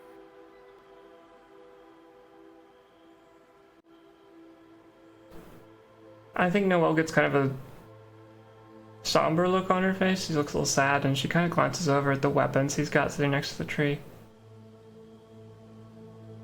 Have you been hunting people out here? No. I am responsible for a particular task out here. These are obviously for self-defense. attempting any sort of solo combative operation. It's a little foolhardy, wouldn't you say? I don't know how good you are. That is fair, I suppose. Good enough to get by. Have you had any scuffles?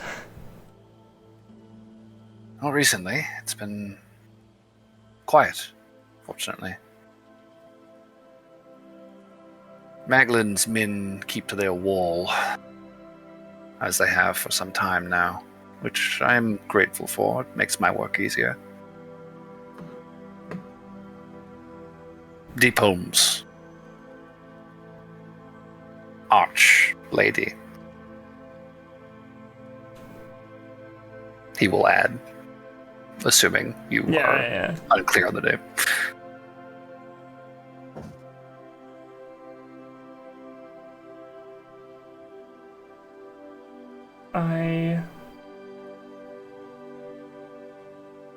I guess I want to roll an insight check at this point. Sure. I know he's clearly being a little shifty just because, but I want to know if he is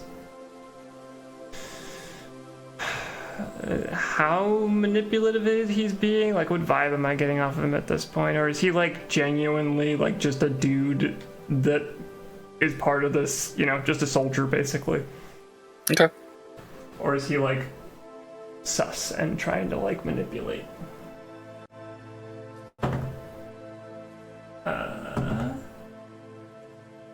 22. 22. I will say you get the sense that he buys your story.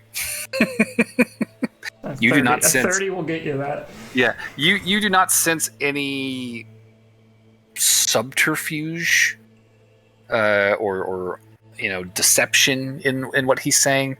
He's not trying to play you, as best as you can tell. He is genuinely a little cagey about his actual task, which I think you would probably rationalize. Yeah, okay, fine. You're kind of out here alone. That makes sense. Yeah. But he sounds genuine in his desire to assist you. If anything, it probably strikes you this is not the first time he's encountered something like this before.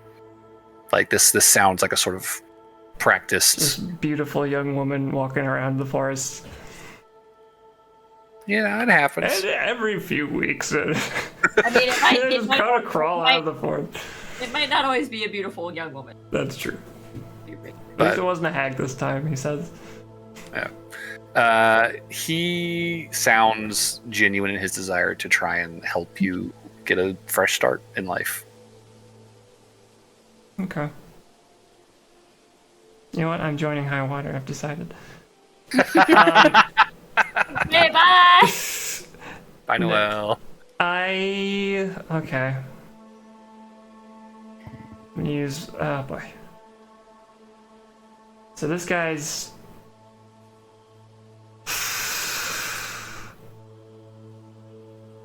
Okay. There's no way this ends well for him, I think. Tell him this. Don't hurt him.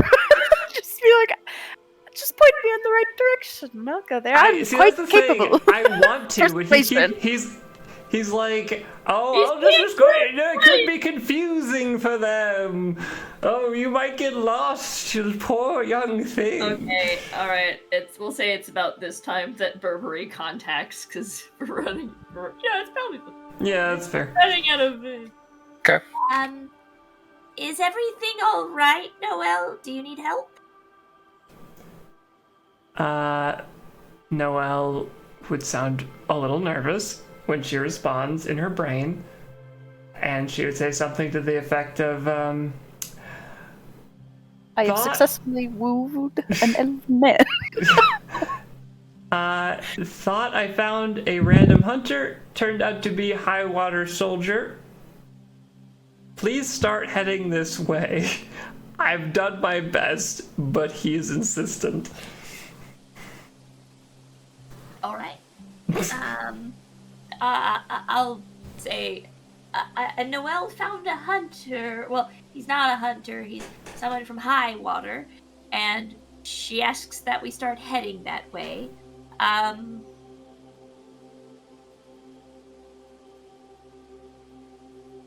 Unfortunately, I think that the only person who's any good at fibbing is the only one in a full set of very shiny armor. Dole me up. He'll start precipitating himself. You're making it look nerdy. All right. Okay, so And then he'll like put his cape up and cover his crest. You're going to pretend to be a boyfriend of Lost Lover. Would she have used her normal name, or does she have another name? I have the spell slots to ask. Have you ever heard her give another name? This is like 5 days later. Like we've had a full rest. No, Multiple but times over. I didn't remember what level spell because I've been casting the no dying on kids every day. Oh, that's 4th level for no death ward. Okay, Yeah, so so we're good. I'll just say this much. Noelle's intent from this point forward, I don't think she's gonna outright agree to go with him. She'll probably be a little dodgy in that regard. Okay. But she is going to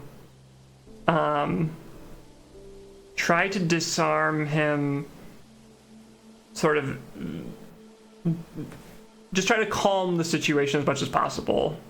Just be like, I know you were getting moving, but I'm tired. I've been walking a long time. Can I just sit down by your fire for a little bit? Of course, please have a seat. By all means. And just... I'm still finishing preparations for the day, so you are more than welcome to join me. Another sending. Sending Aldrin ahead of us. He's dulled his armor. Covered his crest. Make him what you need. Do you have a name?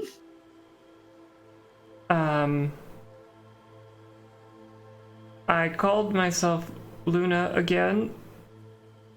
I think this Burberry is... I think this is just gonna be a fight. Got this. Luna! She's just gonna shout in the woods. So, here's my plan. Now that I know the cavalry, one of the cavalry is coming.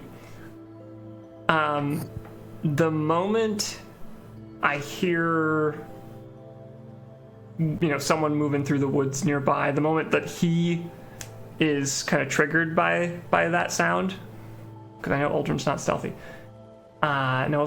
He's literally shouting your exactly. name. Like, I'm sure I'll hear him coming, and so will the guy. The moment the guy's got his back turned to Noel, I'm going to use unsettling words and then dominate person. Fucking Christ. Okay. So I'll know Uldren will be relatively close at that point, just in case this goes horribly wrong. Yeah, I mean, here's the thing. If Uldren is shouting... He's shouting, Luna, my love! You're going to hear him well before he's minutes from you. He's probably going to be like 10 minutes out when you first pick up his voice. Okay, I guess I would see how the guy reacts. Yeah. So, the first 10 minutes of this sitting by the fire, I think, he'll probably continue kind of moving about the camp, just kind of, tidying up, packing various implements, mess kit and bedroll and all that. And, he's making light conversation. He's like, so, Luna, where in your world are you from exactly? Are you from a city on the coast, or a village, farm? There's a town called Goshafheim on the coast where I guess you could say my journey started. See. Is there a forest near Goshafheim? If you head west, inland. Dense forest. It gets that way pretty quick. The veil tends to grow quite thin in places like that. It's a small surprise you found yourself over here. My condolences, but again, it sounds as though you may be in the market for a fresh start, so perhaps it was a small blessing in disguise. I like the idea. It's actually like possible for Aldrin to have like been Luna's lover and chased after her immediately after she left because the time dilation's so funky that like a week could have passed between whenever following and actually getting there. Possible. I don't know if it's gonna be relevant. At 10 I know, it's minutes, just funny. at about the 10 minutes mark, as you guys kind of Yeah. continue this light conversation, you would pick up Aldrin shouting before he does. You would hear this very distant, echoey, Luna, my love, my love. Okay. If I hear it before he does, And he's just talking, like he's still just making this pleasant conversation. Noel's gonna be like, I have to use the restroom. Excuse me for 1 second. Oh, of course, please. I'll just step, 100 feet out in the woods or whatever away. Okay. I'm gonna cast sending to Aldrin. Okay. I'm gonna say, please stop yelling. Wait, I thought that's what we were doing. I was supposed to be your Let me finish my lover. sending. Don't make me use more spell slots than I have to. I'm gonna say, Nunitiel? I am just waiting for you to get close. And I'm gonna cast a spell to control this guy. I'm just hoping we don't have to fight. I can help you diffuse the situation if I'm there with you. We He's can not gonna talk him out. buy that. Oh boy, that's got to be 2 sendings. Yeah, probably. No. If y'all are going back and forth, it's Yeah. gotta be second sending. I am quite persuasive, and I'll fuck him if we need to get him to go away. You don't even know what he looks It's like yet. not about persuasion. He is hot though. Then I'll fuck him, and then I'll fuck him so good he goes to sleep and he'll forget anything ever happened. He thinks I'm lost alone in the woods. There is no logic to. No, we can having a totally lost figure out. He's. Please don't yell. Lune, my love! Oh, you blowing this up, huh, Johnny? Okay, no, I was gonna return to him a minute later. Okay. Hey, do you hear something? He's like looking around as you do. He's like, I was about to ask you. I could have sworn I heard someone shouting your name. I swear I heard something in the woods. That's it. There it is. I'm so sorry, Peter. This is just so much more entertaining. His brow's like furrowed. He's like, did you have someone waiting for you back home? I had hoped he didn't follow me. Plot twist! Roll deception. Plot twist! Roll deception. My creepy Failed ex. deception. Because you love him and you know you do. Deception. That's just what he thinks. We're just gonna build a soap opera real quick. Yeah, we are. It's We been great. 29. What was your roll? 29. 29. His tone immediately shifts. He's like, no. As he reaches for his sword. It's my ex-boyfriend. He must have followed me when I left Goshafine. Why exactly is he an ex? He's too handsome. I couldn't handle it. He starts to relax. He's like, my lady, you are more than deserving of the fairest among us. Aww. Oh, That's so so sweet. precious. See, I don't want this guy to die. I'm sorry, Noel. He must die. No. Aldrin's here to stop him from dying. Luna might. Oh. Hello, good sir. I feel like your way is out still. Okay. Well, I think the distance is probably closing. I feel like he started like walking towards this voice. No, it's gonna like hide, but very poorly. She's gonna like go behind his tent and just kind of crouch down. Man, lady, please. There's no reason. Tell him to go away. If his crime is fairness, to look at him. my lady, if his crime is fairness to the eyes, I cannot, in good conscience, stand by and let you push him away. Oh no! I can see the glint in his armor. Here he comes. I'd avert He's your like, gaze look. too, unless you want to be bewitched. He is genuinely confused, and now he's like looking out into the forest for Aldrin. Aldrin, I think at this point you're starting to like come into view where you can see this Full soap cloaked opera. figure in a silver scale mail and blue tabard underneath his cloak. Noelle is just barely visible behind a partially collapsed tent in the same campsite, and you see him kind of like squinting into the forest, looking toward like in your direction, like trying to catch sight of you. Hail, sir! And he raises a hand.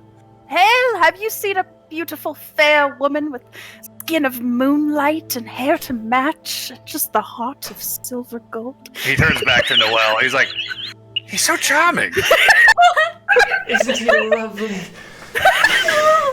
My lady, please, you must reconcile. Yes, sir, she's right here. Hurry! No! I love! Starts skipping towards. Just fucking scampering. Yeah. I was so worried. Aldrin? How could I have turned my back on... Anyway, dominate person on this guy.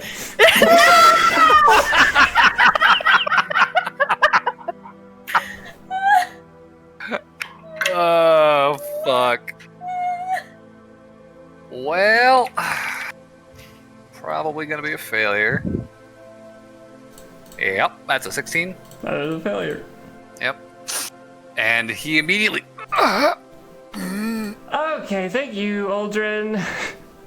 He Appreciate that. is struggling to even move. You can see every, like, his body, like, shaking, like, trembling against the spell. I thought that you were the dominatee, but no, you are the dominator! Alright, Noah's gonna get up to his face. Drop your bags. Remove your armor. He shrugs off the cloak. He starts undoing the buckle of his... Like Aldrin starts doing the same No, thing, no, and then no, he's like, you can... oh, sorry. It just spoke in such an authoritative tone. Yeah, he was like, oh, it's finally happening. Perfect. With a witness right now? Begins taking off the armor, and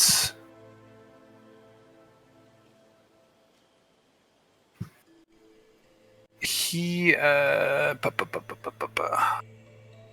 long does dominate take? So it lasts a minute. Okay, I could recast it if I needed to. so he is probably gonna be taking off his armor for most of the spell then, because taking off medium armor takes a minute. Okay.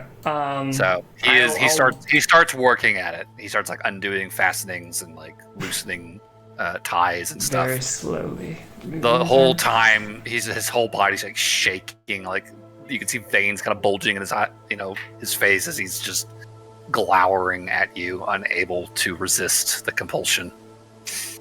Oh, Luna, he's harmless. He might He's know handsome. information about where the camps are, though. But he's handsome. I could just fuck He's the really information out of handsome. him. Why did you have to do that? Maybe he'll still have an opportunity. He's not dead. Like he's going to fuck me now. You've dominated him. You're What is the very worst handsome, turn-off Aldrin. than You that? never know. Hello, my name's Aldrin. So sorry this is happening. You are quite fetching, my lad. Like just you can see the veins in his neck just fucking bulging. Oh no, he's not interested. He's very angry. I think. Yeah, we'll recast it. Or I'll do an unsettling words this time, though, like I'd meant to do the first time. He still fails. Oh, all right, cool. So. And that'll be a 6th level for whatever it's worth. Okay. So this is 10 a minutes. 10-minute one. Okay. So he finishes taking off the armor. He is There now you just go. wearing a tunic and breeches Perfect. and standing. Okay, why don't you tell us where the high water camps that you know about are, so that we can avoid them.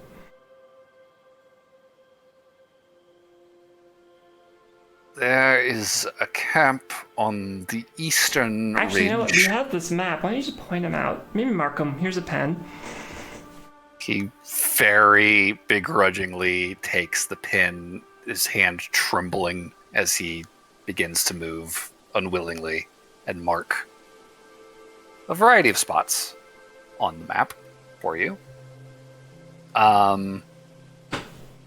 There is a camp on a ridge kind of overlooking the forest about a day and a half from here. The western ridge of the mountains, kind of flanking this valley. There is another camp, another about a day away off to the west, kind of at the furthest point south, at the base of the mountains there. Yeah. And then from there, it's fairly clear of camps until you hit where the little tents are drawn on the map you have. If you go ahead. There's basically one major camp at every one of those intersections. It's like one every 20 miles, basically, from the edge of high water about 80 miles out. Okay. I will tell this guy. I'll tell this guy to. Why don't you pack up a couple more things real quick, and once you're done with that, we'll tie you up.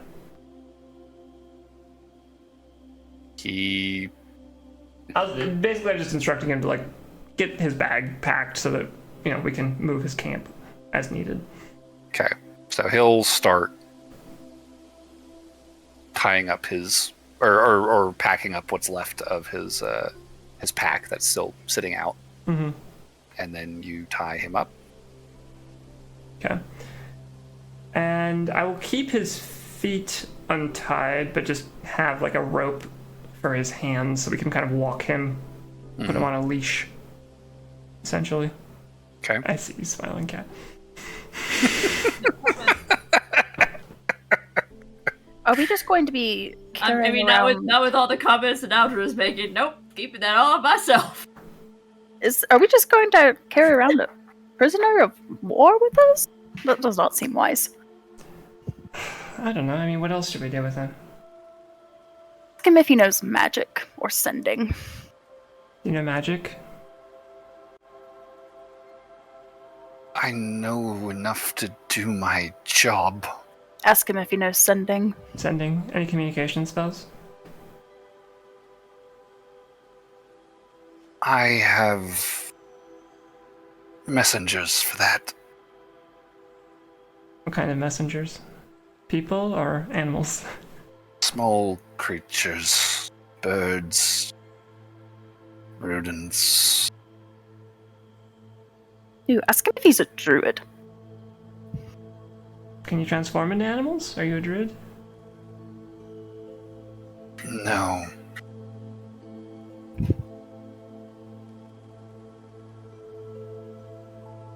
Is someone going to reach out to you with some kind of contacting magic in the coming days? Check in with you? There is the faintest little smirk at the corner of his mouth as he truthfully answers, but unhelpfully. Perhaps.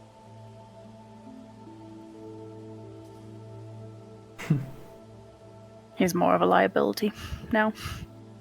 We should just kill him. It's a weird time to smile. You just made yourself a lot more dangerous.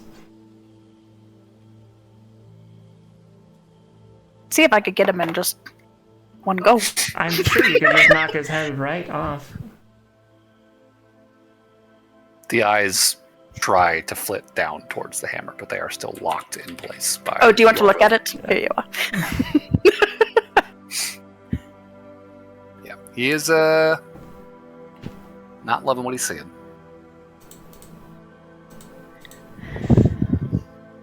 If he doesn't know if we're gonna have communication, he's more of a risk to us, especially if he sees.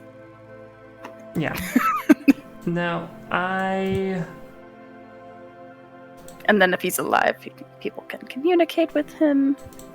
If he just is dead, there's a chance they might be like, oh, maybe a creature got him or something like that. I agree. As much as I'm loath to say it, what was your fucking name? Tell me your name. Thandria. Andrier. It's a real shame, but that's war. Unless you would like to say fuck all to high water. No. Well, you can ask him. Wait, what am I asking you? Ask him if he's like, fuck high water, I'll go to depot. Or something. I don't think we could trust that. I don't, well, he can't lie. He's dominated. Would you Where's ever that? consider defecting?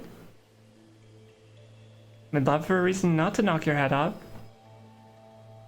No, why? But you just seem I'd like such a recommend you be honest. charming fellow. I didn't want to kill you. He straightens as best as he can under the effect of the spell, kind of raises his chin, and he says, Oh no. Yep. I love and will love to serve my home. Just get that, you're spinning the hammer. Just grab my dice real quick. All right. Even in death as I have in life. Oh, he's one of those fuckers. Okay. Any last words? Get down on your knees. He kneels. I hate how dark this got. This got so- Why do you think I was trying not for this to happen? And you're like, no, dominate. And I was like, okay, well, Okay, we got some real valuable information. we did, but I'm so really glad that I said Aldrin ahead. For Okay. real. Here we go. Are you ready? I'm going to smash, and it's going to be a crit, and I will use the 5th level slot. John kind of wishes you had sent him ahead. All right, let's do some math, shall we? I wonder. Wait, is he Elvish? Yeah. I'm kind of curious if I banished him if he would have ended up on our realm or on our plane. No. You know, native plane. He was not terribly familiar with the material plane, based off of Noel's conversation I with him. assume his Elvish was also kind of... Because most of the elves have been pretty... like, not directly fluent in the Elvish that Noel knows. He'll take 69 damage. It could have been 69ing, but no. We had to dominate. So with a 69, you swing the hammer hard as you can. There is a resounding crack. But But is not dead. as you sort of recover from the blow, you see he is still kneeling, and he just looks back up at you. Just blood just running down the side of his face where you cracked him. Oh, I hate this. I feel so bad. He's still alive. All right, we're gonna do it We again still got then. like 2 more minutes, so... Oh, Oh, I hate this. Oh, just let me kill him, DM, please. I want you to roll those dice. You're doing. You better feel This this. feels familiar. This feels really familiar. Why is it always me? Why is it always me? What have I done to deserve this? Wait, you do make a wisdom saving throw every time you do No, damage. no. Oh, does Chani, it? Yeah. Chani, in this case, I can say exactly It's a what you 1. did to deserve this, and that's you had a high charisma score. 63 damage. 63. Is he dead? Okay. Is he dead? That one knocks him over. And he does not move again. I'll drop the spell. Yeah, he is gone. I am so sorry, Aldrin. I thought that might be someone who was just traveling and we get information out of them. But it just, I couldn't get away.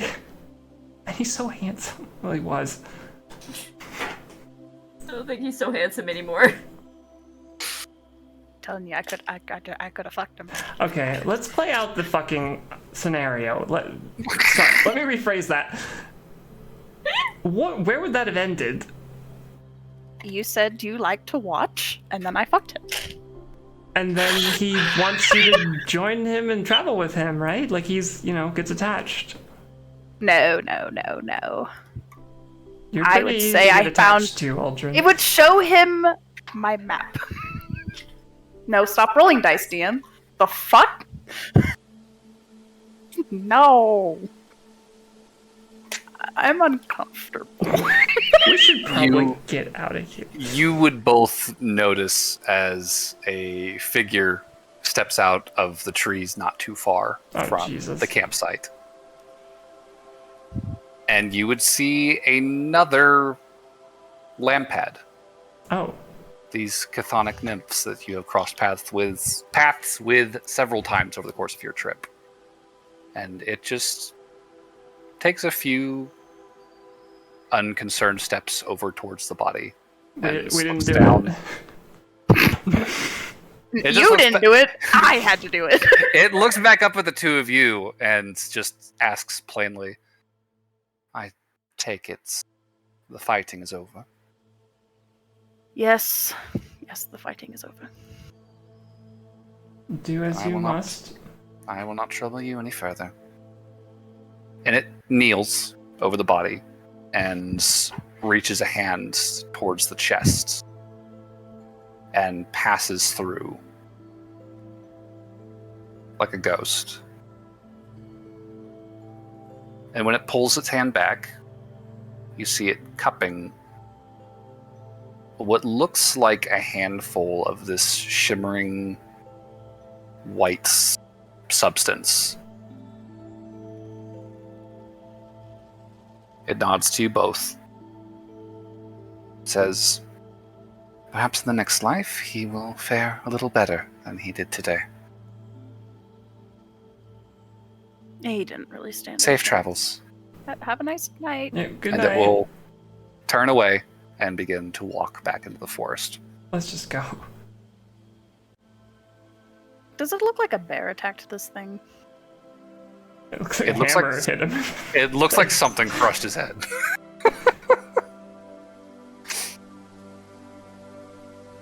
While he was unarmored. All right, move. Head back to the group. I'll follow shortly. What are you gonna do? I don't want to talk about it. Please go. I really am sorry, Aldrin. It's fine. I'll go let people know what's going on. And Aldrin will make it look like some sort of large animal came and killed this man. Okay.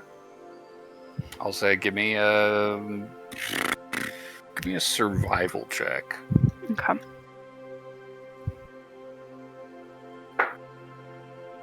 $15. Okay.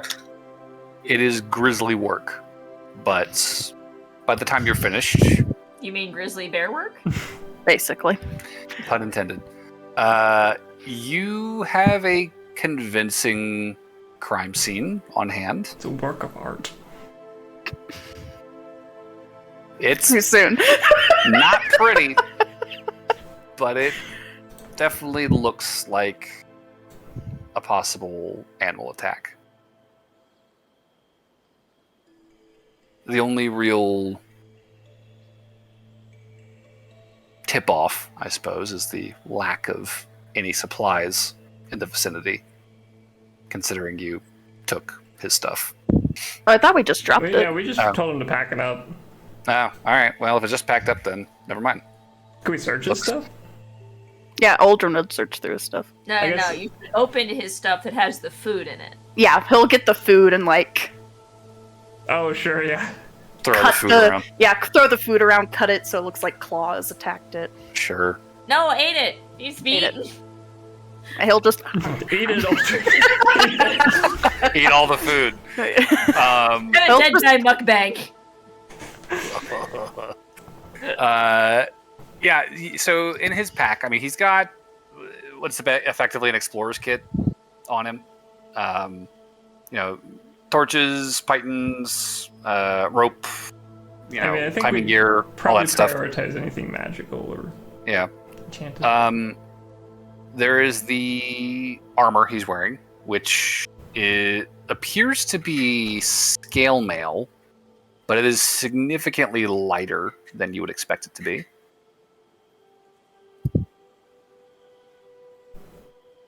The bow and the sword on his hip also both feel as though they have a faint magical attunement to them. You'd also find in his bag a small leather chest of sorts. There's, it's a hard leather case with a clasp on it, and inside there is a number of implements. There is a spool of silver thread, a pair of scissors, it's like a wad of like a sticky kind of oily resinous substance that is like wrapped up in a cloth, and a small booklet that's like strapped to the inside lid of this case. And opening the booklet, you see each page has a very clear diagram of a rune drawn on it. And there are arrows kind of like marking basically like the direction of the stroke one would take to like draw the rune on each page. And at the back of the booklet, there is a very simple set of instructions showing a pair of hands smearing this oily substance inside of what looks like a pre-carved rune, and then pressing the silver thread into the groove of this rune, following the direction of the stroke, and cutting it off with the scissors, and then finishing with a brief incantation. looks interesting. He'll pocket it. Yeah, that's weird. And if there's any gold, he'll take some gold. He does not have any coin on him. Bears love gold. Aldrin's broke. Forgive him. No, it's fine. Sure. The masks and costumes set him back to like 20 gold. Well, you have his leather case with silver thread, a grease ball, a booklet, and scissors. Okay. Nell returns to the group and is tremendously somber for most of the evening. I think the rest of the night is probably a fairly quiet one. Oh, I'm glad you all managed to disengage from. Yeah, it got kind of unpleasant at the end. What, did he hit on you in a way you didn't like? Well, not really. I just had to do the thing I do. Trick him until I could control him. And then he wanted to die instead of giving up. Need someone to talk about it? They're like, what is it? Can't hear you. Ah, dang it, Mike. I said, do you want someone to talk about it? And do you need someone to sit with you? We can play I'll- cards. That would help. Yeah, we could talk. That might be nice. Little 2 childish figures. Sit down on either side of me.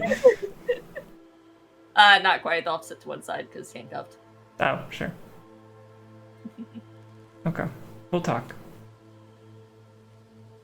Aldrin will come back, and he has a tankard of plenty, and he is going to start drinking. Johnny, I thought we put this one down. Nope. I think Kyron is like, oh, are you drinking coffee? Can I have some? Oh, this is not coffee. You can definitely not have this. Boo. And don't worry, you're not missing out on much. I feel like I like Aldrin's like it's like half energy, just like whatever. Yeah. And Demian would definitely ask, what happened out there? It all Nothing. seems really out of sorts. Everything's totally fine. Oh, okay. Aldrin, you're a very mixed bag. Like, at one point you're like, man, you wouldn't let me throw him off the roof. And then the next point you're like, yes, we smashed this thing into the wall. And now you did it again. You're like, man, I'm upset. Very different circumstances. I do Very different. I do think, I mean, Noelle wouldn't be explicit in what exactly occurred, but she would make it clear to Kyron and Endymion that we can't let stuff like what happened yesterday happen again, and we can't take chances. And people are gonna have to die. Just very honest and blunt about the circumstances we're in. I think Endymion would probably ask that it's because of us, right? Absolutely not. Well, It's nothing you did, not but the way that you think it is. it's because of the circumstances. It's nothing you did. Right, but we... Yeah, okay. You did nothing wrong. At all. Do not let it trouble your minds. That's Kyron our is job. definitely Kyron's definitely of a very different opinion. It's like, nah, if he was gonna come back with more kidnappers, yeah, nah, good call. It was the only call. We I am.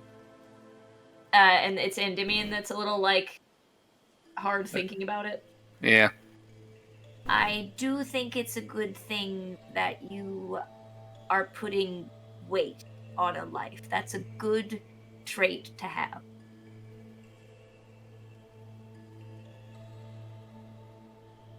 Because the minute you sucks. stop treating people like people, you become a psychopath. He like glances at Kyron. It's a little different. Well done. Sure. That's a sociopath. No, pirates. Shaking your hand right now. Nuance is there. Yeah, Noelle would certainly impress the gravity of it on the kids, but she would explicitly tell Burberry everything that happened. You know, Yeah. off to the side. Anyway. I think this is probably a good place to wrap the session because we are about half an hour Yeah. over. But that was a hell of a fucking scene. Let me tell you. Didn't think that was where that was going. Rosie 2.0 with Aldrin. At least there wasn't any direct emotional attachment between Aldrin and this man ahead of Well, time. he wanted it. He just didn't happen. He wanted. I said he wanted some with him though. Yeah, that's true. I wanted to be very close with this man. He was a 15, I say. He was hot. Barely handsome fellow. And chill. He was So- chill, but he The was vibes were he chill. was working with the kidnappers. God. Doesn't matter You what he know- rolled on the hunk meter. You know, you're not wrong. Your reason for breaking up with Aldrin though was hilarious. That was great. He was too hot. No, I can't look That at was the only thing I could think of. My improvisational brain was fried at that point. Fandra was so confused. She was like, what are you talking about? Just it. wait And till then you you see saw him. him. It's glittering moonlight, in the grenaded moonlight. Oh! Or sorry, I can see the glimmer of his. I can see the glimmer of his armor. Can we get an MVP vote for I today? have to vote for Aldrin for bailing me out of that. Noel. Oh well. Yeah, I'll vote for Aldrin. Ooh, 2 and 2. Noel. For Aldrin. What was that one, Kat? Noel for me. All right. All right. Noelle's It getting the was 2 because points. the ad-libbing was so funny. Thank you. I do very much appreciate Aldrin bailing me out of that, though.